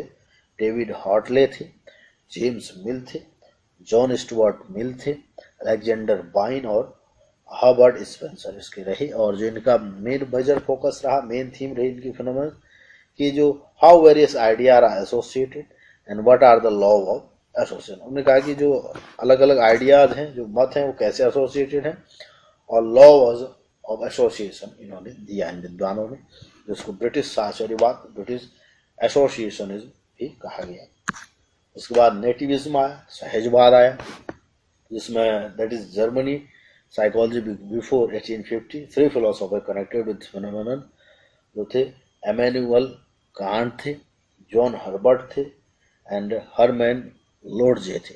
और contrary to empiricism this thought believes in innate factors of human behaviour. तो उन्होंने बात की इनेट फैक्टर्स, सहजवाद को नेटिव मतलब सहज नाम से हम समझ सकते हैं कि भाई जो इनेट है, जो नेटिव है, सहज है, जो जन्मजात है, उन बातों पर उन्होंने ध्यान दिया, उन्हीं बातों पर उन्होंने जोर दिया। तो जो प्री साइंटिफिक साइकोलॉजी शुरू से जो मेजर फिनोमेनियन रहे उनकी बात है, उनके मतों की इसके अंदर व्याख्या की जाती है, पढ़ा जाता है, ठीक। तो यहाँ पर मैंने कंसेप्ट और थोड़ा सा इन विद्वानों का एक परिचय दे दिया है। इसको और विस्तार से आप बुक्स के माध्यम से पढ़ें और रिवीजन करें। अब बात करते हैं कि emergence of psychology with in physics, physiology and biology. तो जो साइकोलॉजी की शुरुआत हुई फिजिक्स में, फिजियोलॉजी में और बायोलॉजी में, जो 1800वें सन से 1900वें सन के बीच में रहा, कि जो मनोविज्ञान की जो शुरुआत हुई फिजिक्स के अंदर कहाँ हुई, किसने अध्ययन की, फिजियोलॉजी में और बायोलॉजी में कहाँ हुई, किस ढंग से की। जैसा कि हमने देखा कि एक्सपेरिमेंट साइकोलॉजी के जो हम पढ़ते हैं, वो जैसे सिगमंड फ्राइड थे, वो न्यूरोसर्जन थे, और पावलोव थे, बायोलॉजिस्ट थे, और दूसरे फिजिसिस्ट थे लोग, उनके अध्ययनों को हम साइकोलॉजी में पढ़ते हैं।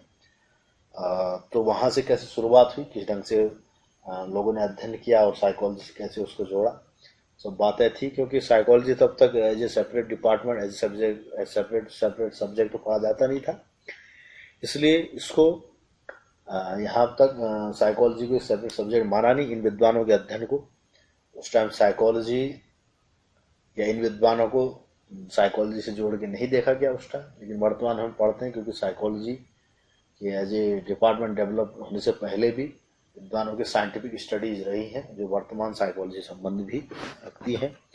तो जो मेजर फिनोमेनन थे उस एरा में, उस टाइम में, वो रहे हैं, पहला है कि डेवलपमेंट ऑफ न्यूरोफिजियोलॉजी, न्यूरो शरीर क्रिया विज्ञान का विकास, ये मेजर फिनोमेनन रहा है, जिसमें मेजर जो मूल जो विद्वान रहे उसमें सर चार्ल्स बेल हैं, जिन्होंने सेंसरी और मोटर नर्व की बात की, और जोनेस म्यूलर थे, उन्होंने स्पेसिफिक नर्व एनर्जी की बात की।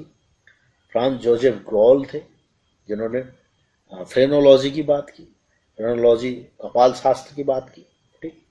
और जो फ्लोरेंस एंड ब्रोका रहे हैं, उन्होंने localisation of functions in brain की बात उन्होंने की कि ब्रोकाज एरिया, ब्रोका एफाजिया हम जो पढ़ते हैं उसमें न्यूरोसाइकोलॉजी में या न्यूरोलॉजिकल बेसिस में, तो localisation of functions in brain, तो उन्होंने कहा कि ये इस एरिया से ये फंक्शन होता है, सारी बातें उन्होंने। और जो हेल्म होल्स थे और हेरिंग थे, उन्होंने सेंस ऑफ फिजियोलॉजी की बात की। तो न्यूरोफिजियोलॉजी में इन विद्वानों के और इनके जो मत हैं यहाँ पर मैंने लिखे हुए हैं। और जो साइकोफिजिक्स इसकी बात करते हैं, जो मनोभौतिकी जिसको कहते हैं, बिगिनिंग ऑफ एक्सपेरिमेंटल साइकोलॉजी, मनोभौतिकी प्रयोगात्मक मनोविज्ञान की शुरुआत इसकी कैसे हुई मनोभौतिकी में। तो फेमस स्कॉलर्स जो रहे, अंस हेनरिक वेबर रहे, गुस्ताव थियोडोर फ्रेगनर रहे। तो वेबर और फ्रेगनर रहे जिनके साइकोफिजिक्स में हम सिद्धांत पढ़ते हैं, सबलिमिनल परसेप्शन पे हैं, सिग्नल डिटेक्शन थ्योरी है, और भी थ्योरी जिनकी रही हैं। तो 1801 से 1887 के बीच फेकनर साहब का, और 1795 से 1878 के बीच वेबर रहे। तो इनके अध्ययन इस टाइम में देखने को मिलते हैं। तो आप देख सकते हैं ये जब साइकोलॉजी की एज ए साइंस शुरुआत हुई तब के टाइम के विद्वान हैं। तो थ्योरी ऑफ इवोल्यूशन, डार्विनिज्म, विकास का सिद्धांत जिसको कहते हैं, डार्विनवाद कहते हैं, वो उसकी कैसे साइकोलॉजी से वो जुड़ा है। तो the revolutionary theory was introduced by Charles Darwin 1809 से 1882 के बीच में। तो 1859 में जो उनकी book I origin of spaces, उसमें मेन कैरेक्टरिस्टिक्स क्या थी इनकी, variation, survival of the fittest और नेचुरल सिलेक्शन के बाद। वेरिएशन का होना मनोविज्ञान से जुड़ा है, सर्वाइवल ऑफ फिटेस्ट का होना, नेचुरल सिलेक्शन का होना, तीन बातें मुख्य इनकी थी जो इनके सिद्धांतों में, इनकी बुक में देखने को मिली, जो ओरिजिन ऑफ स्पेसिस नाम से इनकी बुक आई। उसके बाद आ जाते हैं थ्योरी ऑफ इवोल्यूशन के बाद रिएक्शन टाइम स्टडी, प्रतिक्रिया समय अध्ययन जो रहे हैं उनकी। Reaction time is the pass time between the stimulus and response. तो स्टिमुलस और उसके बीच में जो होने वाला रिस्पॉन्स के बीच का जो टाइम होता है उसको रिएक्शन टाइम कहा जाता है। These types of studies were started as astronomy in the end of 18th century. तो एस्ट्रोनॉमी के रूप में उस टाइम में इस अध्ययन की शुरुआत हुई थी। तो ये जो मेजर बात है emergence of psychology with in physiology biology, इसकी बात हमने की, कंसेप्ट और इससे जुड़े विद्वान और उनके जो मुख्य मुख्य कार्य थे उनका हमने यहाँ पर एक इंट्रोडक्शन देने की कोशिश की है। और उसके बाद हम आगे बढ़ते हैं स्ट्रक्चरल जो कहते हैं संरचनावाद। जैसा कि हमने लेक्चर की स्टार्टिंग में भी डिस्कस किया कि संरचनावाद में या स्ट्रक्चरलिज्म में कैसे शुरुआत हुई, कैसे विलियम वुड ने एक सेपरेट डिपार्टमेंट बनाया, कैसे उन्होंने अध्ययन किया, इंट्रोस्पेक्शन की बात की, कैसे स्ट्रक्चर की बात की माइंड के। तो in sociology, anthropology and the linguistics, structuralism is a general theory of culture and methodology that implies that elements of human culture must be understood by way of their relationship to a broader system. It works to uncover the structures that underlie all the things that humans do, think, perceive and feel. So it works to uncover the structure that underlie all the things that humans do, think, perceive. तो उन structure की बात करता है जो humans कर सकते हैं, थिंक कर सकते हैं, परसीव कर सकते हैं और फील कर सकते हैं। तो इंट्रोस्पेक्शन के माध्यम से उन बातों का अध्ययन करने की कोशिश की थी विलियम वुंट ने, शुरुआत की थी। जिसके बाद टिशनर भी आए, उनके शिष्य आए, उन्होंने भी इसको काम किया। तो जिस टाइम में शुरू हुआ था, जिसमें वुंट ने शुरू किया था, उस टाइम में इसका नाम स्ट्रक्चरलिज्म नहीं था, ये बात भी याद रखी जानी चाहिए। उसमें इसको वॉलंटरिज्म कहा जाता, क्योंकि जो आए थे अध्ययन करने वाले लोग उनको वॉलंटियर के रूप में माना, तो इसको वॉलंटरिज्म का नाम दिया। और जो स्ट्रक्चरलिज्म नाम दिया है वो उनके शिष्य एडवर्ड टिचनर साहब ने दिया है। तो यह बात भी याद रखी जानी चाहिए। तो एलिजन एसिस्टर कहते हैं कि संरचना संबंधी चार आम विचार एक बौद्धिक प्रकृति की रचना करते हैं। सबसे पहले संरचना वह है जो पूर्णता के प्रत्येक तत्व की स्थिति को निर्धारित करता है। दूसरा, संरचनावादियों का मानना है कि हर प्रणाली की एक संरचना होती है। तीसरा, संरचनावादी संरचनात्मक नियमों में ज्यादा रुचि लेते हैं और जो बदलाव की जगह सहअस्तित्व से संबंधित है। ठीक। और आखिर में संरचनाएं भी असली वस्तुएं हैं जो अर्थ के धरातल या सतह के नीचे विद्यमान रहती है। तो ये इसका भी रेफरेंस हमने लास्ट में दिया है इन सारी बातों का। तो जो मोटा मोटा समझे कि संरचना जो है, संरचना बनाने की कोशिश की गई इंट्रोस्पेक्शन के माध्यम, अंतर्निरीक्षण विधि के माध्यम से। तो उनकी जो मुख्य बातें थी यहाँ पॉइंट वाइज यहाँ लिखी गई हैं। तो जो स्ट्रक्चरलिज्म था, जो संरचनावाद था, is considered to be the first school of thought in psychology. पहला स्कूल ऑफ थॉट माना इसको psychology. It involve breaking down and analysing the mind into the smallest possible parts, कि माइंड की स्मॉलेस्ट पार्ट्स में भाई इसको break down करो, इसको अध्ययन करने के लिए छोटे छोटे पार्ट्स में बांटा जाए मन को, क्यों ना। इसका विचार था इस संरचनावाद का। Psychology is the most often associated with William would.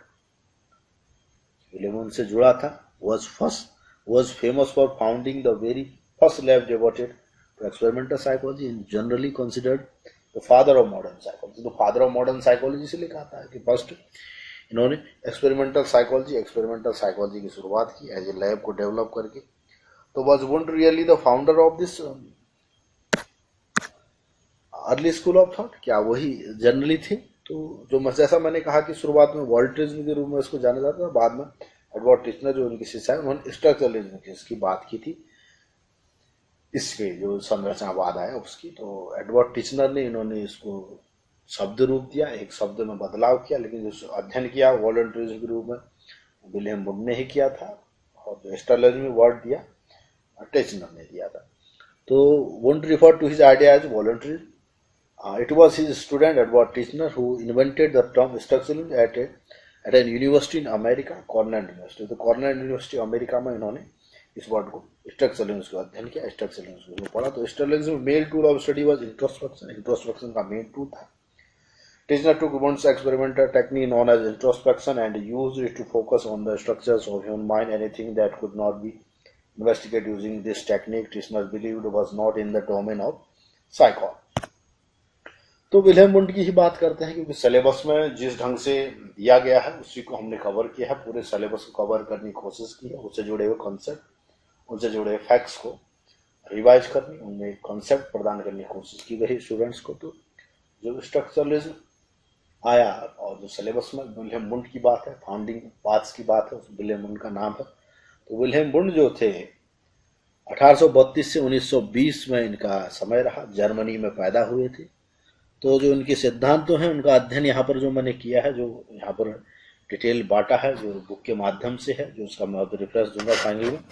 तो उनका इंट्रोस्पेक्शन क्या रहा इसके ऊपर बात है। इंट्रोस्पेक्शन विधि को उन्होंने जोड़ दिया, जिसका साइकोलॉजी से संबंध था, क्योंकि माइंड के स्ट्रक्चर को बांटने की बात थी, स्मॉलेस्ट पार्ट्स में बांटने की बात थी।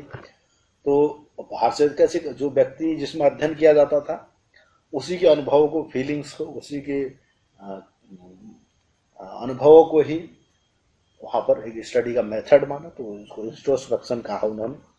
और एलिमेंट्स ऑफ थॉट्स की बात की। तो जो नेक्स्ट आ जाता है उसमें एलिमेंट थॉट में उन्होंने कहा there is two basic types of mental, sensation और फीलिंग। उन्होंने कहा एलिमेंट्स ऑफ थॉट्स दो चीजें है, तो सेंसेशन होगा या फीलिंग होगा। इसी आधार पर इंट्रोस्पेक्शन के माध्यम उसको अध्ययन कर सकते हैं, और उसी ढंग से हम सेंसेशंस और फीलिंग्स का अध्ययन करेंगे, जिसमें उन्होंने बात की है सेंसेशन में और इंटेंसिटी, विजुअल, ऑडिटरी, टेस्ट, ये सारी बातें रही, और ऑडिटरी परसेप्शन की रही, विजुअल परसेप्शन से इनकी जुड़ी हुई बातें रही। ये सब आप यहाँ पर पढ़ सकते हैं। और जो नेक्स्ट में आगे बढ़ता हूँ, फिर आ जाता है फंक्शन, प्रकार्यवाद जिसको कहते हैं। तो स्ट्रक्चरलिज्म की बात आई, एक स्ट्रक्चर बनाने की बात आई माइंड की में, क्योंकि साइकोलॉजी को जो माइंड का ही माना जाता रहा इनके टाइम में, माइंड का ही अध्ययन माना जाता रहा कि ऐसा अंडरलाइंग स्ट्रक्चर है या जो ऐसी चीज है जो फिजिकल है, दिख नहीं रही लेकिन हमें चला रही है, उस बात से संबंधित था। तो फंक्शनल जो प्रकार्यवाद वाले मानते हैं कि जो मन है या साइकोलॉजिकल जो भी कंसेप्ट है उनका एज ए स्ट्रक्चर तो हम स्टडी नहीं कर सकते, एज ए फंक्शन हम इसको स्टडी कर सकते हैं।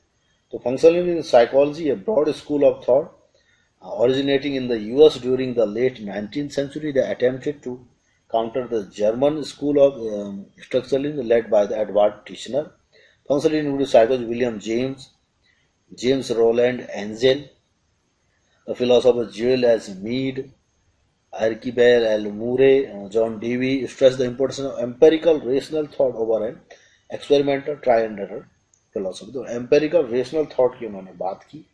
The group was concerned more with the capability of mind. मतलब capability of mind के ऊपर उनका जोर था, then with the process of thought. The movement was thus interested primarily in the practical application of research. तो William James थे, इनसे जुड़े विद्वान थे. तो विलियम जेम्स 1842 से 1910 तक रहे. Represented transition between European psychology and US psychology. His purpose was never to suggest a school of thought, but his ideas contained the seeds that would grow into the school of functionalism. Main highlight of his work are, तो उसके जो उनके काम थे William James के, उनके जो main बातें थी प्रिंसिपल ऑफ इस साइकोलॉजी, मनोविज्ञान के सिद्धांत उनके रहे. तो publisher Henry Holt offered James to contact to write textbook of psycho. The textbook was finally published 12 साल बाद छपी वो 1890 में. जेम्स 48 years के रहे. जेम्स के principle of psychology was to revolutionise psychology. उनकी इस जो बुक के बाद से इन्होंने बुक छापी, रिवोल्यूशनाइज हुआ साइकोलॉजी के अंदर. Nothing much of it. Indicated in a letter he sent to the publisher along with the manuscript. तो यहाँ से इन्होंने एक बुक लिखी, वहाँ से भी साइकोलॉजी में रिवोल्यूशनाइज हुआ साइकोलॉजी के कॉन्सेप्ट्स का. और स्ट्रीम ऑफ कॉन्शियसनेस, तो स्ट्रीम ऑफ कॉन्शियसनेस की कॉन्सेप्ट की बात की. स्ट्रीम ऑफ कॉन्शियसनेस में हमने बात की कि who are busy searching for the element of thoughts. उन्होंने कहा भाई एलिमेंट तत्वों के, तुम जो विचार है उनके तत्वों के खोजने में लगे हो, उस बात का उन्होंने अपोज किया. उन्होंने कहा कि in first place said James consciousness is personal. उन्होंने कहा कि भाई कॉन्शियसनेस पर्सनल है. It reflects the experiences of individual and therefore it is foolhardy to search for elements common to all. उन्होंने कहा जो पर्सनल बातें हैं भाई, कॉन्शियसनेस चेतना सबकी पर्सनल है, अब तुम्हें कॉमन ग्राउंड नीड हो सकते, ये बात उन्होंने कही. Second consciousness is continuous and can not be divided up for analysis. उन्होंने कहा कि कॉन्शियसनेस एक कंटिन्यूअस प्रोसेस भी है, उसको आप डिवाइड भी नहीं कर सकते. एक स्वतंत्र है, विकासशील बात भी है, उसको भी नहीं किया जा सकता. तो प्रिंसिपल्स ऑफ साइकोलॉजी और हिस्ट्री ऑफ कॉन्शियसनेस की बात, हैबिट और इंस्टिंक्ट की बात उनके अध्ययन में देखने को मिलती है. जो believe that the must animal human being governed by instinct. उनके बाद से आ जाती इंस्टिंक्ट की बात. इंस्टिंक्ट से ह्यूमन जो बिहेवियर है वो गवर्न होता है. द सेल्फ की बात है. Discuss what you call empirical self की बात उन्होंने की. ठीक, इमोशंस की बात उन्होंने की, फ्री विल की बात की. ठीक, और James analysis of voluntary behaviour की बात. According to James the ideomotor theory of behaviour and idea of the certain excess causes that the action to occur. He believed that in the vast majority of cases, idea of actions flowed immediately and automatically, habitually or reflexively. The behavior, this automatic process continues unless mental efforts is expended to purposefully select and hold an idea of interest in consciousness. और जो pragmatism की बात उनके सिद्धांतों में देखने को मिली, जो फंक्शनलिज्म प्रकार्यवाद से जुड़े हुए मूल विद्वान विलियम जेम्स हैं. अब बात आ जाती है साइको एनालिसिस, मनोविश्लेषण की. सिलेबस वाइज हम इसको आगे बढ़ रहे हैं. तो साइको एनालिसिस जो सिगमंड फ्राइड से जुड़ी हुई बातें. Psychoanalysis defined as a set of psychological theory and therapeutic techniques that have their origin in the work and theories of Sigmund Freud. Sigmund Freud की काम से, उनकी कामों की उत्पत्ति से जुड़ी हुई बात है साइको एनालिसिस. इसको मनोविश्लेषण भी कहा जाता है. The core of psycho analysis is the belief that all people possesses unconscious thought, feelings, desires and memory. जो साइको एनालिसिस का कोर है वो इस बात में विश्वास करता है कि जो अनकॉन्शियस थॉट्स हैं, फीलिंग्स है, डिजायर्स है, मेमोरी है, वो पीपल में होती हैं, लोगों में होती हैं, उनका हमारे अंदर प्रभाव रहता है। तो सिगमंड फ्राइड इसके मूल विद्वान है, उन्होंने शुरुआत की, उन्हीं के कामों को सिगमंड साइको एनालिसिस माना जाता है, साइकोडायनेमिक अप्रोच कहा जाता है। तो जो सिगमंड फ्राइड आए 1856 से 1939 में, उनका जीवन चक्र रहा। और फादर उसके उनके जो थे वूल मर्चेंट थे। तो इनका ये रहा है कि इनका फैमिली बैकग्राउंड की बात रही है। तो सिगमंड फ्राइड की जो बात जानने लायक वो ये कि वो न्यूरो सर्जन थे, और जोसेफ ब्रूअर और केस ऑफ एनआओ से और सिगमंड फ्राइड की जो साइको एनालिसिस की झलक देखने को मिली। Developed friendship with Joseph Breuer से उनकी फ्रेंडशिप थी, वहाँ से साइको एनालिसिस से जुड़े हुए मुद्दे या उनसे इस प्रकार के देखने को उनको चीज़ें मिली। एनआओ का केस आया, तो उस केस से साइको एनालिसिस की सिद्धांतों को एक रुख मिला वहाँ से उनके अध्ययनों को। और तो उनके जो मूल बातें हैं वो तो एनआओ का केस है, और द फिर फ्री एसोसिएशन की बात उनके सिद्धांतों में देखने को मिलती है, जो मुक्त साहचर्य कहा जाता है। और हिस्टीरिया के ऊपर उनके काम रहे हैं। और जो और नेक्स्ट बात है, हिस्टीरिया के बाद उनके जो बात आती है उनके सिद्धांत में, तो सेडक्शन थ्योरी है। सेडक्शन थ्योरी है फ्राइड का सेल्फ एनालिसिस है, जिसको ड्रीम एनालिसिस भी उन्होंने मेथड कहा है। ड्रीम एनालिसिस उनका अध्ययन का एक मूल स्रोत रहा है कि अनकॉन्शियस थॉट को पता करने का, कैसे ड्रीम को एनालाइज करना है, कैसे जानना है कौन सी दमित इच्छा है जो और रूप में आती है। उन्होंने कहा कि एक अव्यक्त तरीके से हमें दिखता है वो ड्रीम के जो कंटेंट होते हैं, रियल कंटेंट और क्या होते हैं, ठीक। तो ये सारी बातें उनकी ड्रीम एनालिसिस का पार्ट है, जो काफ़ी एक बहुत बड़ा विस्तृत विषय है। और कॉम्प्लेक्सेस की बात है, ऑडिपस कॉम्प्लेक्स, इलेक्ट्रा कॉम्प्लेक्स, ये सारी बातें उनके सिद्धांतों में देखने को मिलती हैं। और psychology of everyday life, psychology everyday life में भी उन्होंने कहा है कि स्लिप ऑफ टंग होना, भूल होना, और ये सारी बातें मनोविश्लेषण से उन्होंने जोड़ा। उन्होंने कहा कि जो व्यक्ति भूलता है, तो उनका कहना का मत ये भी है कि भूलना चाहता है, जो बात हमारी गुप्त रूप से हमारे मन में होती है, हम स्लिप ऑफ टंग के माध्यम से जो कह लेते हैं कभी। ये ऑडिपस, ये एवरीडे लाइफ के उन्होंने साइकोलॉजी के जोड़ा है। पर्सनालिटी की जो बात है उनकी, स्ट्रक्चरल और डायनेमिक पार्ट ऑफ पर्सनालिटी है। स्ट्रक्चरल पार्ट है कॉन्शियस, सबकॉन्शियस, अनकॉन्शियस है, और डायनेमिक पार्ट है ईगो और सुपर ईगो है। उसको किस रूप में उन्होंने बताया, क्या अध्ययन किया है, सारी बातें फ्राइड साहब के साइको एनालिसिस कॉन्सेप्ट से जुड़ी हैं। और जो नेक्स्ट है वो लाइफ एंड डेथ इंस्टिंक्ट की बात जो मुख्य है, लाइफ और डेथ इंस्टिंक्ट की है सिगमंड फ्राइड साहब की। जीवन और मृत्यु जो इंस्टिंक्ट होते हैं, जो मूल प्रवृत्ति होती है, लाइफ इंस्टिंक्ट वाला व्यक्ति पॉजिटिव रहता है, जो डेथ इंस्टिंक्ट वाला व्यक्ति नेगेटिव रोल प्ले करता है लाइफ में, ये उनका मानना था। और जो मूल उनके सिद्धांत अभी भी जो उसको काफ़ी पढ़ा भी जाता है, जो काफ़ी पॉपुलर है, जो एग्जाम में पूछा भी जाता है, वो द ईगो डिफेंस मैकेनिज्म का, जो डिफेंस मैकेनिज्म होता है ईगो का, किस रूप में होता है, कैसे रिस्पॉन्ड करते हैं, उनके 7-8 टाइप्स जो भी हैं और क्या है, उसको भी पढ़ा जाना चाहिए। और psycho social studies of development की भी उनके सिद्धांत और बात देखने को मिलती है, जो काफ़ी पॉपुलर और एक काफ़ी एलेबोरेट विषय है, इसलिए इनको मैंने 3 स्लाइड में बताया सिगमंड फ्राइड साहब के। इनसे क्वेश्चन पूछे भी जाते हैं और हमेशा पढ़ा जाने वाला कॉन्सेप्ट भी रहा है। तो जो साइको सोशल स्टेज जो डेवलपमेंट है, उनमें पहला है oral stage, analysis of failures. So the most significant event that occur during this stage are the male and female audible complexes. तो जो फैलिक स्टेज में है, जो इसको भी बार बार पूछा जाता है कि कॉम्प्लेक्स होता है ऑडिपस कॉम्प्लेक्स, ये कब होता है, तो फैलिक स्टेज में होता है, ठीक है। तो further the male child begins to experience castration anxiety, और जो कैस्ट्रेशन एंग्जाइटी भी इस वाले स्टेज से जुड़ा है।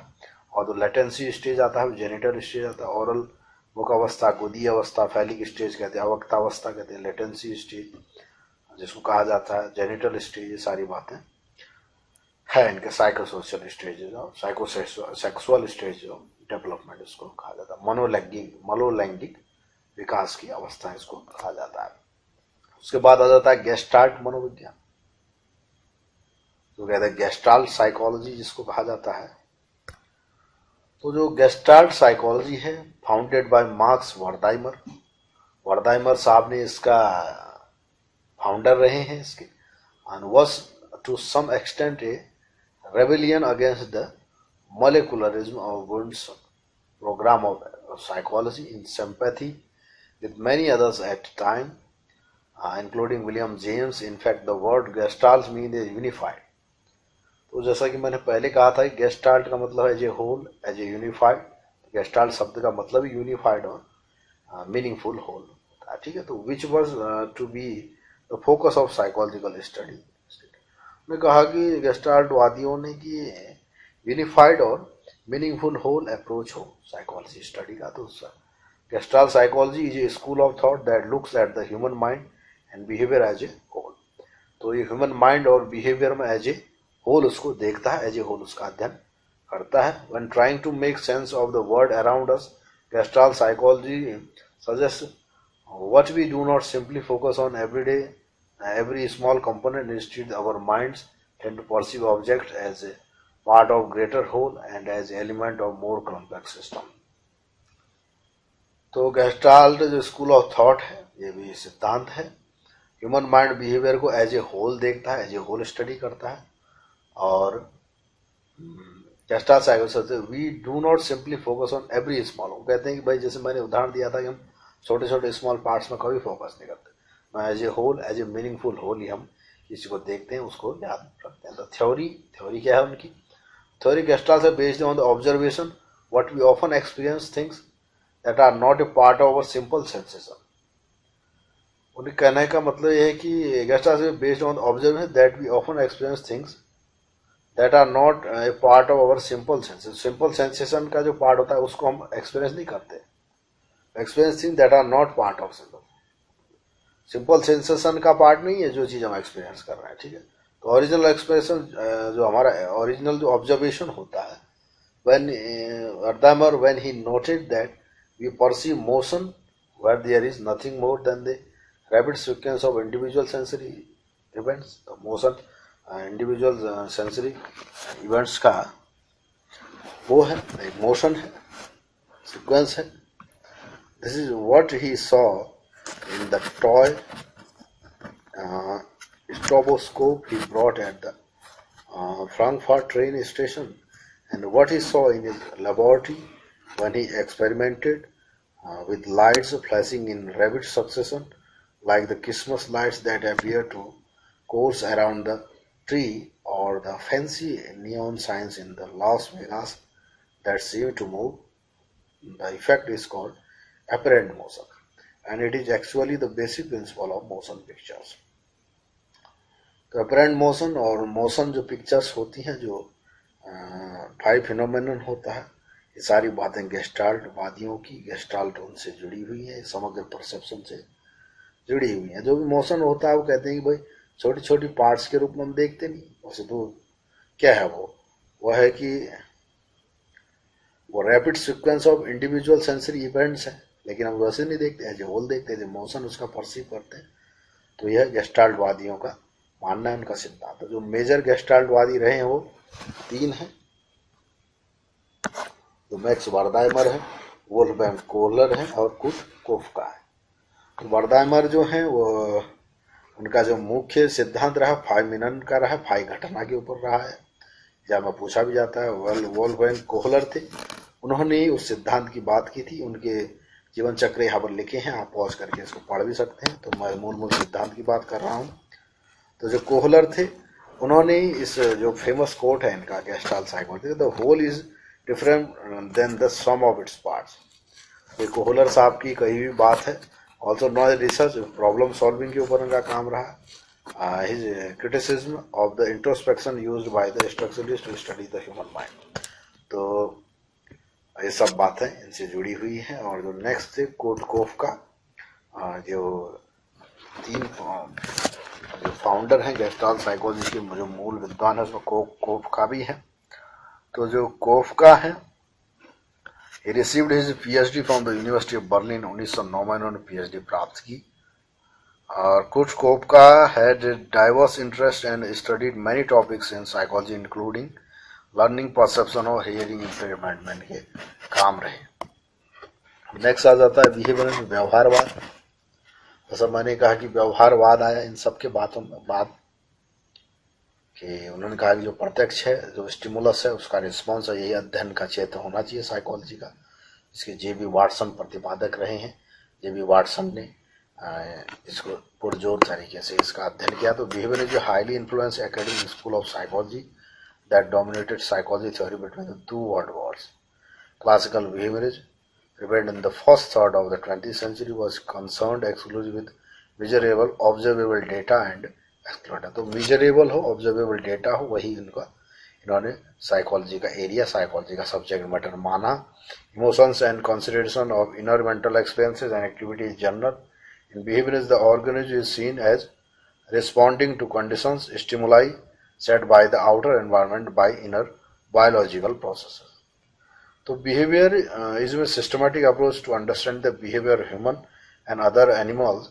It assumes that behavior is either a reflex evoked by a pairing of certain antecedent ritual in the environment or a consequence of the individual's history, including especially reinforcement and punishment contingency together with the individual's current motion, motivational state and controlling. तो वो कहते हैं कि व्यवहारवाद वो है कि जो stimuli के प्रति जो हमारा रिस्पॉन्स है, चाहे वो कंटीजेंसी से डिफाइंड हो, रीइंफोर्समेंट के आधार पर बना हो, स्टिमुलस के प्रति हमारा रिस्पॉन्ड करने की खास एक पैटर्न है, बिहेवियर जो होता है, ठीक, और वो कंटीजेंसी से रीइंफोर्समेंट के माध्यम से निर्धारित होता है। ये व्यवहारवाद इन्होंने माना। और जो काफी थ्योरी है कि जो भी हम कोई भी हम कार्य करते हैं तो पुरस्कार के लिए करते हैं या किसी दंड से बचने के लिए करते हैं। जैसे हेलमेट पे चालान काटना सरकार का, या और बातें लाइसेंस न होने पर चालान काटना, या पुरस्कार देना किसी अच्छे काम के लिए, सारी बातें रीइंफोर्समेंट है। तो हम एक डिजायर्ड बिहेवियर प्राप्त करने के लिए दिया जाता है रीइंफोर्समेंट। तो स्टिमुलस के प्रति होने वाला रिस्पॉन्स है बिहेवियर, जो रीइंफोर्समेंट से निर्धारित होता है और भी कंटीजेंसी वगैरह से बता देता है। उसको व्यवहारवाद कहते हैं। व्यवहारवाद के जनक जे.बी. वाटसन रहे हैं, उनके सिद्धांत रहे हैं, जो कि प्रत्यक्ष और एम्पेरिकल स्टडीज पर बिलीव करता है। उसके बाद नेक्स्ट आ जाते हैं ह्यूमनिस्टिक एक्सपीरियंशियल, मानवतावादी अस्तित्ववादी विचारधारा इसमें आ जाती है। जैसा कि मैंने कहा कि ये मानते हैं कि जो बात है, जो अध्ययन किए जाने का विषय है, वह ह्यूमन के अपने पोटेंशियल है।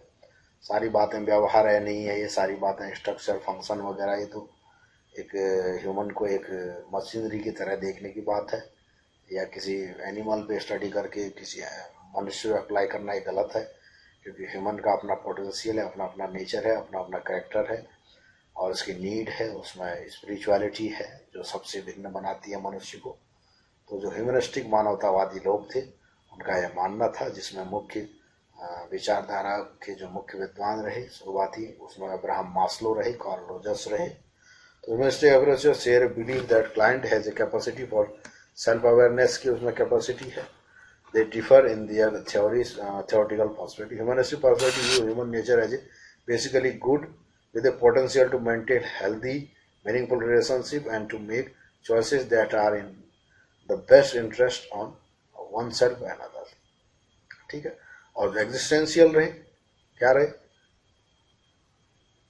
एग्जिस्टेंशियल क्या है कि more interest in guiding accompanying clients to find philosophical मतलब philosophical meaning से जुड़ा हुआ बात है एग्जिस्टेंशियल।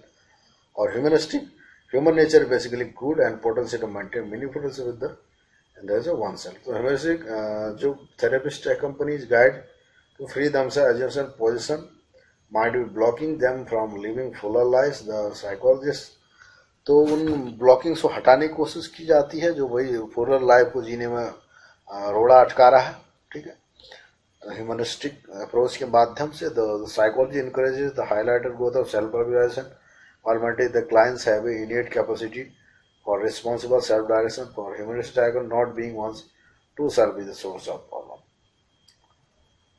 और जो एग्जिस्टेंशियलिस्ट हैं, जो अस्तित्ववादी हैं, वो मानते हैं कि guiding empowering clients to find philosophical meaning while they face anxiety। तो फिलोसॉफिकल मीनिंग उनको प्रदान करने में मदद करना जब वो एंग्जाइटी फेस कर रहे हैं। ठीक है। Then this is done by exploring the importance of choosing and think and act authentically and responsibly. According to existential psychology, the fundamental problems clients face are rooted in anxiety over isolation, loneliness, despair, and even eventually death.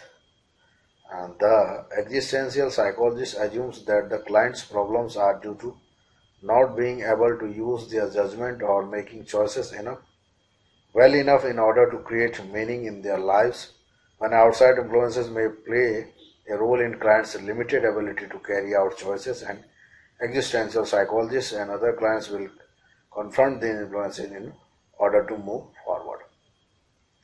तो जैसा कि मैंने बताया है, humanistic existential psychologist मनुष्य के मानवतावादी पक्ष का जस्टिफाई करते हैं, उसको रखते हैं और पोटेंशियल की बात करते हैं जो ह्यूमन में है, उसको यूनिक बनाता है।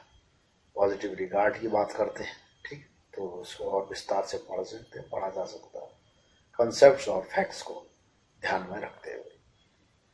और उसके बाद कॉग्निटिव रिवोल्यूशन, संज्ञानात्मक क्रांति, जो कि सिलेबस का नेक्स्ट टाइटल है। तो संज्ञानात्मक क्रांति आई व्यवहारवाद के बाद में,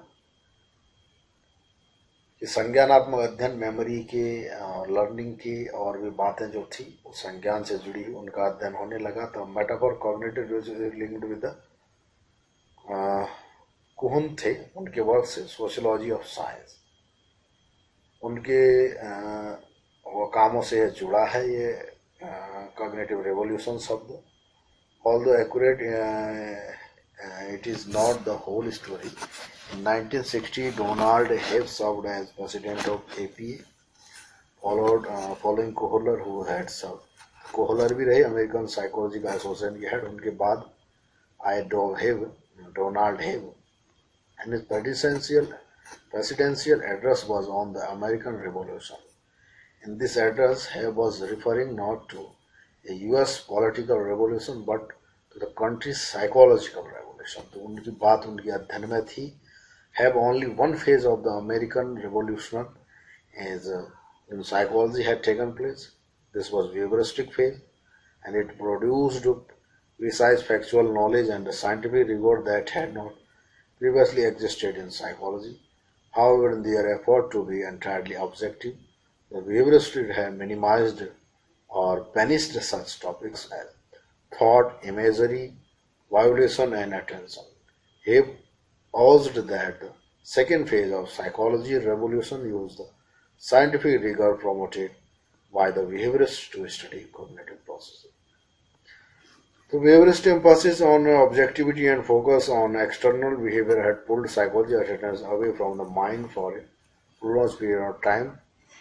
The early work of the humanistic psychology directed attention to the individual as a whole, as a conscious and a self-aware being, but by the 1950s, new disciplinary professions in linguistics, neuroscience, and computer science were emerging, and these are revived interest in the mind as a focus of scientific work. This particular perspective come to be known as the cognitive revolution.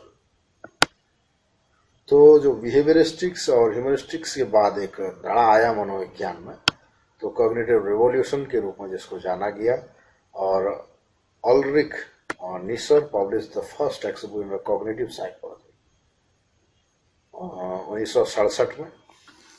निशर ने पहली cognitive psychology नाम की book publish की, which served as the core text in cognitive psychology, जो core text मानी गई किसकी, cognitive psychology की। Courses around the country. Although no one person is entirely responsible for extending the cognitive revolution, Noam Chomsky was very influential in the early days of this book. तो Chomsky का नाम भी इसमें आता है cognitive revolution में।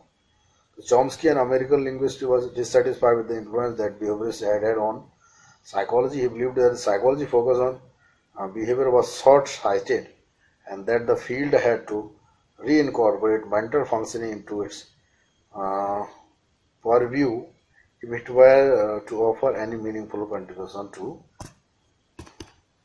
understanding behavior. तो behaviour के साथ साथ इन्होंने मेंटल फंक्शनिंग की भी बात की, ने कहा कि तो बिहेवियर के माध्यम से तुम नहीं कह सकते कि भाई व्यवहार या मनोवैज्ञानिक संपर्कों का अध्ययन हो गया या हो सकता है। तो कॉग्निशन यानी कि मेंटल फंक्शनिंग की भी बात को लेना आवश्यक है, ऐसा इन्होंने माना और अपने कामों में इनकी ऐसी झलक देखने को मिली। चॉम्स्की, क्योंकि इनको भी कॉग्निटिव रिवोल्यूशन संज्ञानात्मक क्रांति का अगुआ माना जाता है। तो कॉग्निटिव साइकोलॉजी क्या है भाई? कॉग्निटिव रेवोल्यूशन तो हम समझ जाने की कैसे शुरू हुआ, चॉम्स्की के कामों से और भी अन्य विद्वानों के काम से। तो कॉग्निटिव साइकोलॉजी से बिहेवियरल साइकोलॉजी बन के आया, व्यवहारवाद आया। तो आज कॉग्निटिव साइकोलॉजी यानी संज्ञानात्मक मनोविज्ञान radically different from previous psychological approaches in that it is characterised by both of the following. It accepts the use of scientific methods and generally rejects the introspection as a valid method of investigation, unlike phenomenological methods such as Freudian psychoanalysis. So, it explicitly acknowledges the existence of internal mental states such as beliefs, desire, and motivation, unlike behaviorist psychology. Cognitive theory contends that solutions to problems take the form of algorithms, heuristics, and insights. Major area of research in cognitive psychology include perception, memory, categorization, knowledge, representation, numerical cognition, language and thinking. तो cognitive जो psychology रहा उनका जो major focus होता है, जो उनका field of study है, अल्गोरिथम रहा, ह्यूरिस्टिक्स है।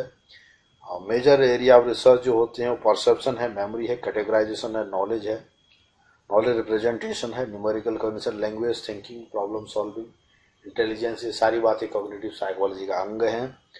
रिवोल्यूशन के बाद से जो है ये इसको हम सब्जेक्ट के रूप में पढ़ते हैं, कॉग्निटिव साइकोलॉजी को, संज्ञानात्मक मनोविज्ञान को, इस रूप में हम इसको पढ़ते हैं। तो जो मल्टीकल्चरलिज्म की बात करते हैं कि बहुसंस्कृतिवाद, कि अधिक संस्कृतियों का होना, कैसे मनोविज्ञान से इसका संबंध है, कौन से विद्वान इससे जुड़े हैं, इसकी बात इस टॉपिक में करेंगे। तो जो मल्टीकल्चरलिज्म है, बहुसंस्कृतिवाद है, is the coexistence of diverse culture where culture includes religious or cultural groups and is manifested in customary behaviors, cultural assumptions and values, patterns of thinking and communicative style. In addition to education, culturalism also has been a major force in psychology. Culturalism in psychology refers to comprehensive paradigms in which the knowledge and skills needed for the profession have evolved out of the historical and socio-political changes in society. The movement toward multicultural counseling, for instance, occurred in tangent with the civil rights movements, the advocacy work of counselors and psychologists in the early 90s, and subsequent establishment of several radically culturally based professional associations, e.g. Association of Black Psychologists, Association of Psychologists, Paula Raja, and Asian American psychological association. तो multiculturalism जो है वो coexistence of diverse culture है, एक culture के साथ दूसरे cultures का भी होना है। वेयर कल्चर इंक्लूड रिलीजियस और cultural groups and is manifested in customary behaviour, cultural assumptions and values, patterns and thinking and community style.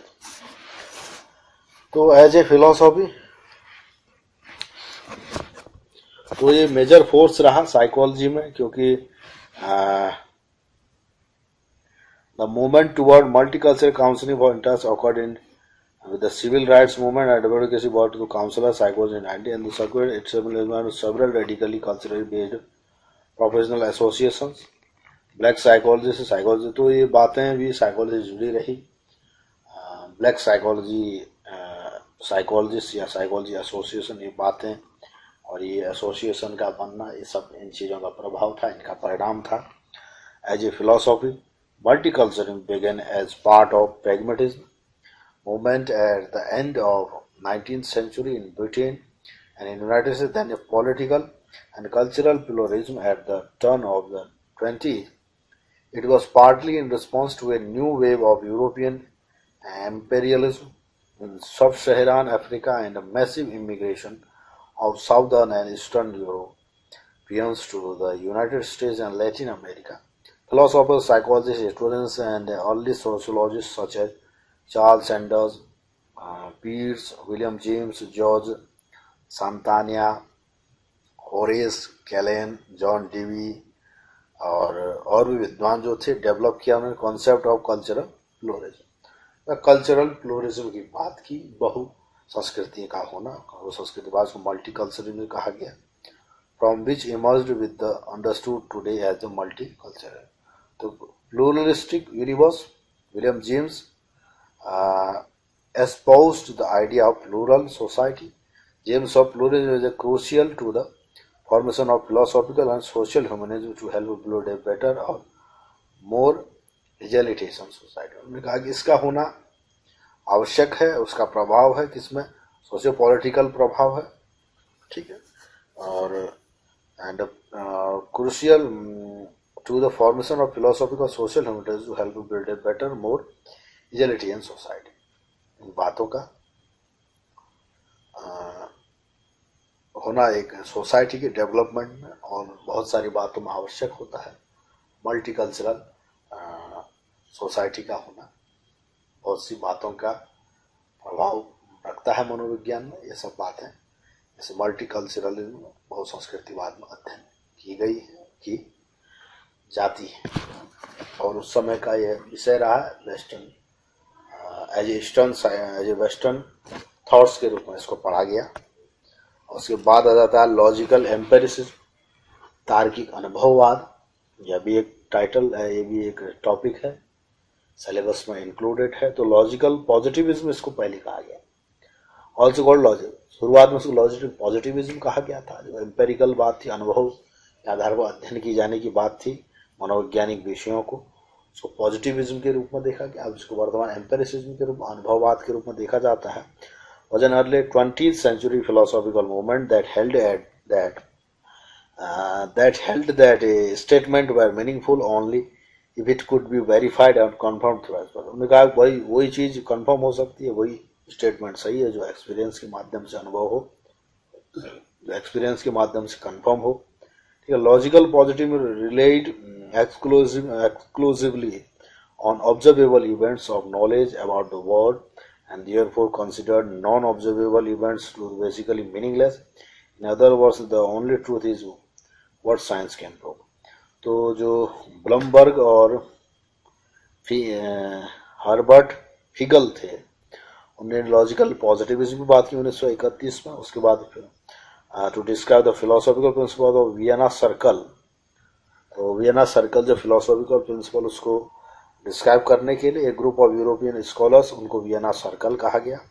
Logical positivism rejected philosophical inquiries on the grounds that there was no possible way to varying them in experience। जैसे कि उनकी बात थी as a science शुरुआत होने से पहले की बात कहें या स्ट्रक्चरलिज्म की बात थी, वो और बातें जो थी कि जिसका एम्पेरिकल और जिसका प्रूफ होना पॉसिबल नहीं है, तो उससे हट के लॉजिकल एम्पेरिसिज्म आया। ये सारी बातें ये मनोविज्ञान के विकास में सहायक रही हैं, उसके डेवलपमेंट में, एज ए साइंस डेवलप होने में। जो मॉडर्न साइकोलॉजी हमारे पास है, हमें प्राप्त है, उन सब के डेवलपमेंट में हम देख सकते हैं कैसे इन विद्वानों का सहयोग रहा है, किस रूप में हम इसको पढ़ते हैं, सारी बातें हैं। ठीक है, तो grant there by no possible verify experience. Introspection से हटके जो आत्मनिरीक्षण है उस विधि से हटके इन्होंने एम्पेरिकल की बात की, एम्पेरिसिज्म की बात की, अनुभववाद की बात की। तो कहा कि भाई तुमने क्या अनुभव किया, तुम्हारा क्या विचार है, उसको हम कैसे माने, वो साइंटिफिक कैसे उसको कहें। जरूरी नहीं है कि दूसरे के लिए भी वही बात लागू हो। इसलिए एम्पेरिसिज्म, अनुभववाद जो था प्रैक्टिकल में जानने की उसको बात, उसको उन्होंने बात की। लॉजिकल पॉजिटिविज्म जिसको लॉजिकल एम्पेरिसिज्म के रूप में जो बाद में जाना गया। जैसे कि उन्होंने उदाहरण की बात की थी कि the statement abortion is wrong, का एबॉर्शन गलत है, ठीक है, reflects a person's disapproval of abortion और attempts to convince other to also disapprove of the abortion, either in case the statement itself does not convey any direct information about the existence of nature of abortion. It is therefore, according to logical, meaningless. What you think about abortion does not really matter because it is just your opinion. कहा कि भाई कोई भी घटना हो या व्यक्तिगत आपका ओपिनियन होना, कोई चीज़ गलत है कहना, ये आपके पर्सनल एक्सपीरियंस पे हो सकता है, जैसे इंट्रोस्पेक्शन में वह शुरुआत में स्ट्रक्चरलिस्ट ने किया, उस बात से हट के इन विद्वानों ने अनुभववाद को और जो चीज़ प्रैक्टिकल है, जो चीज़ ऑब्जर्वेबल है, उस बात पर इन्होंने जोड़ दिया, जिसको लॉजिकल पॉजिटिविज्म, लॉजिकल एम्पेरिसिज्म में भी कहा गया। बाद में जिसको हमने देखा कि जैसे व्यवहारवाद के रूप में उभर के आई बातें, कैसे संज्ञानवाद के रूप में उभर के आई, ये सारी बातें, जैसा कि हम वर्तमान में जाते हैं कि psychology, science of behaviour and mental process. तो इन चीज़ों यहाँ तक पहुँचने में साइकोलॉजी की as a humanistic approach, positive psychology तक पहुँचने में मनोविज्ञान अर्ली ग्रीक फिलोसॉफी से लेके, मिडिवल पीरियड से लेके, रिनेसेंस पीरियड से लेके, प्री साइंटिफिक साइकोलॉजी से लेके, साइंटिफिक साइकोलॉजी से लेके, स्ट्रक्चरलिस्ट से लेके, फंक्शनलिस्ट के बाद से, और गेस्टाल्टिस्ट के बाद से, साइकोएनालिसिस के बाद से, फिर बिहेवियरिस्ट जो कॉग्निशन तक हम आए, व्यवहार या संज्ञानात्मक मनोविज्ञान के अध्ययन तक जब हम आए, मनोविज्ञान का सफर रहा, कैसा रहा, मैं पूरे इस लेक्चर में देखा जाना। तो अब बात करते हैं कि डिल्थेस जो थे विद्वान, उनका क्या कंट्रीब्यूशन रहा, उन्होंने कैसे अपने उनके क्या क्या बातें रही जो मुख्य रही हैं, यहाँ पर आप पढ़ सकते हैं। उनके विचार को जनरल हिस्टोरियन साइकोलॉजिस्ट से रहे, और उनके जो मुख्य विचार थे वो साइकोलॉजी में वो वर्क जो रहा, आइडियाज कंसर्निंग ए डिस्क्रिप्टिव एनालिटिक साइकोलॉजी, उनका फेमस, उनका पॉपुलर उनके वर्क है। In his terminology, explanatory psychology is the study of psychological phenomena from the third person point of view, on which involves their subordination to a system of causality, while descriptive psychology is a discipline that attempts to explicate how different mental processes converge in the structural nexus of consciousness. तो descriptive और analytic psychology की उन्होंने बात की है, descriptive और explanatory psychology की बात की है। जो उन्हें कहते हैं कि भाई जो डिस्क्रिप्टिव है वो मेंटल प्रोसेसेस का अध्ययन करता है, स्ट्रक्चरल नेक्सस की बात करता है, और जो एक्सप्लेनेटरी साइकोलॉजी है उन साइकोलॉजिकल फिनोमेनन की बात करता है जो third person point of view से लिए गए हैं, उस तरीके से अध्ययन किए गए हैं। और the distinction is based on more general distinction between the explanatory and explanative. On the other hand the interpretative science, that is the science which are based on the Verstehen's method. तो Dilthey साहब की जो मुख्य बात है, जो उनकी work है, idea concerning descriptive analytic psychology. Descriptive analytic psychology उनका मूल काम है, इसको याद किया जाना चाहिए, जो एग्जामिनेशन के लिहाज से भी एक महत्वपूर्ण बात है। तो Dilthey made important contribution to methodology of humanities and other human sciences. He objected to prove pervasive influence on the natural sciences and developed a philosophy of life that perceived man in his historical contingency and changeability. Dilthey established a comprehensive treatment of history from the cultural viewpoint that has been of great consequence, particularly to the study of literature. तो जैसा कि हमने देख लिया, हमने revise कर लिया, और सारी बातें इमर्जेंस ऑफ साइकोलॉजी के ऊपर हम आज बात कर रहे थे, मनोविज्ञान के आविर्भाव के ऊपर हम बात कर रहे थे, कैसे साइंस से डेवलप हुआ। हमने 3 पार्ट्स में बांटा है इस लेक्चर सीरीज को। यूनिट फर्स्ट को इमर्जेंस ऑफ साइकोलॉजी को, जिसमें हमने आज वेस्टर्न थॉट के ऊपर एक एलेबोरेटिव और सारे टॉपिक्स को कवर करने की कोशिश की, जिनमें हमने पास्ट जो लास्ट ईयर के जो क्वेश्चंस आए एग्जाम्स में उनको रिवाइज किया, ताकि स्टूडेंट्स को एक व्यू मिल सके, एक अनुमान लगा सकें कि फ्यूचर में कौन से क्वेश्चंस उनको आएंगे, या किस क्वेश्चंस का उन्होंने अध्ययन करना चाहिए, या किस तरीके से स्टडीज को पढ़ना चाहिए।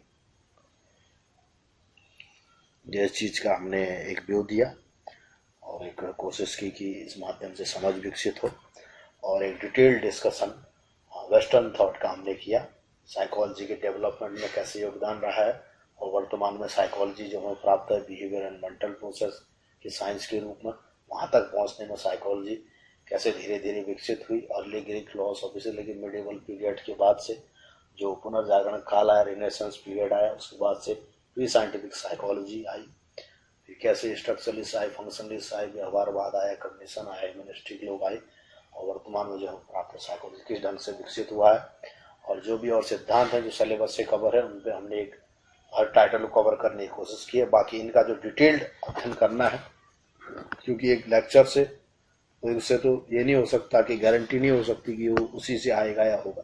जितना हम विस्तृत पढ़ेंगे, जितने इलेबोरेटरी स्टडी करेंगे, वो एग्जाम के लिहाज से और एग्जाम क्वालिफाई करने के लिहाज से अच्छा माना जाएगा। तो फिलहाल जो हम बुक जो यहाँ पर हम सजेस्ट कर रहे हैं उसमें introduction to history of psychology है, B.R. हरजन हान की है, बहुत अच्छी बुक है, सारा हिस्ट्री को उन्होंने कवर किया है। और जो हिंदी की स्टूडेंट्स हैं वो history and systems of psychology A.K. Singh और अरुण कुमार सिंह की बुक है, उसको पढ़ें। और जो हमने यहाँ रेफरेंसेस लिए हैं विकीपीडिया से लिए हैं, verymailmind.com है, britannica.com है, ये verymailmind और ब्रिटानिका और सिंपली साइकोलॉजी है, बहुत अच्छे सोर्स ऑफ नॉलेज है इंटरनेट में, इससे भी आप पढ़ सकते हैं, अध्ययन कर सकते हैं। और हिस्ट्री ऑफ साइकोलॉजी करके सेज पब्लिकेशन से बुक छपी है, उसका भी आप अध्ययन कर सकते हैं आगामी अध्ययन के लिहाज से। तो जब बात करते हैं कि जो नेक्स्ट लेक्चर होगा इमरजेंस ऑफ साइकोलॉजी का पार्ट 2 होगा, ईस्टर्न थॉट के ऊपर हम डिस्कस करेंगे, प्राच्य एवं पूरी विचारधाराओं के ऊपर बात करेंगे कि जो साइकोलॉजिकल थॉट इन सब मेजर ईस्टर्न सिस्टम्स रहे हैं वो क्या रहे हैं। ठीक, तो साइकोलॉजी थॉट सब मेजर ईस्टर्न सिस्टम में Bhagavad Gita, Buddhism, Sufism, integral yoga, academic psychology in India, pre independence era, post independence era, 1970 के दशक में कैसे विकास हुआ, 1980 का दशक आया, 1990 का दशक आया, 2000 के दशक में कैसे विकास हुआ, कैसे शुरुआत हुई, और एकेडमिया में कैसे आया, कहाँ इसकी लेबोरेटरी शुरू हुई, कहाँ एज ए डिपार्टमेंट खुला, किस यूनिवर्सिटी में खुला, इस में अध्ययन करेंगे, जैसा कि हिंदी में भी आप यहाँ देख सकते हैं। तो हमने दोनों ही बातों को कवर करने की कोशिश की है, इंग्लिश और हिंदी दोनों को, ताकि हर प्रकार के स्टूडेंट्स के लिए वो ईजी रहे। ज़्यादातर कोशिश ये करें कि इंग्लिश के ही कॉन्सेप्ट को, इंग्लिश के वर्ड्स को याद रखें, क्योंकि उन्हीं को स्टैंडर्ड माना जाता है कंपटीशन के लिहाज से, क्योंकि जो सब्जेक्ट है वेस्ट का ही डेवलप हुआ है, इसलिए जो वो वर्ड है वो स्टैंडर्ड वर्ड उसी को माना जाएगा। हिंदी भी याद रखें, हिंदी से भी समझें, लेकिन इंग्लिश को भी याद रखना आवश्यक है सभी स्टूडेंट्स के लिए। इसलिए दोनों ही तरीके से हमने यहाँ पर लेक्चर को बताने की कोशिश की है। तो जिन स्टूडेंट्स को और भी लेक्चर्स देखने हो, सुनने हो, या हिस्ट्री ऑफ साइकोलॉजी के और भी जानना हो, तो एक प्लेलिस्ट है जो हमने अपलोड किया हुआ है, जिसमें theories and systems of psychology नाम से, उसमें सारी हिस्ट्री को स्टेप बाय स्टेप बताया गया है। उसमें स्कूल्स की बात की गई है, वेस्टर्न थॉट्स को और डीपली समझने के लिए उसको विजिट कर सकते हैं। ऐसे ही लेक्चर्स के लिए हमसे जुड़े रहें। तो मिलते हैं नेक्स्ट लेक्चर ईस्टर्न थॉट, प्राच्य पूर्वी विचारधाराओं में। Thank you.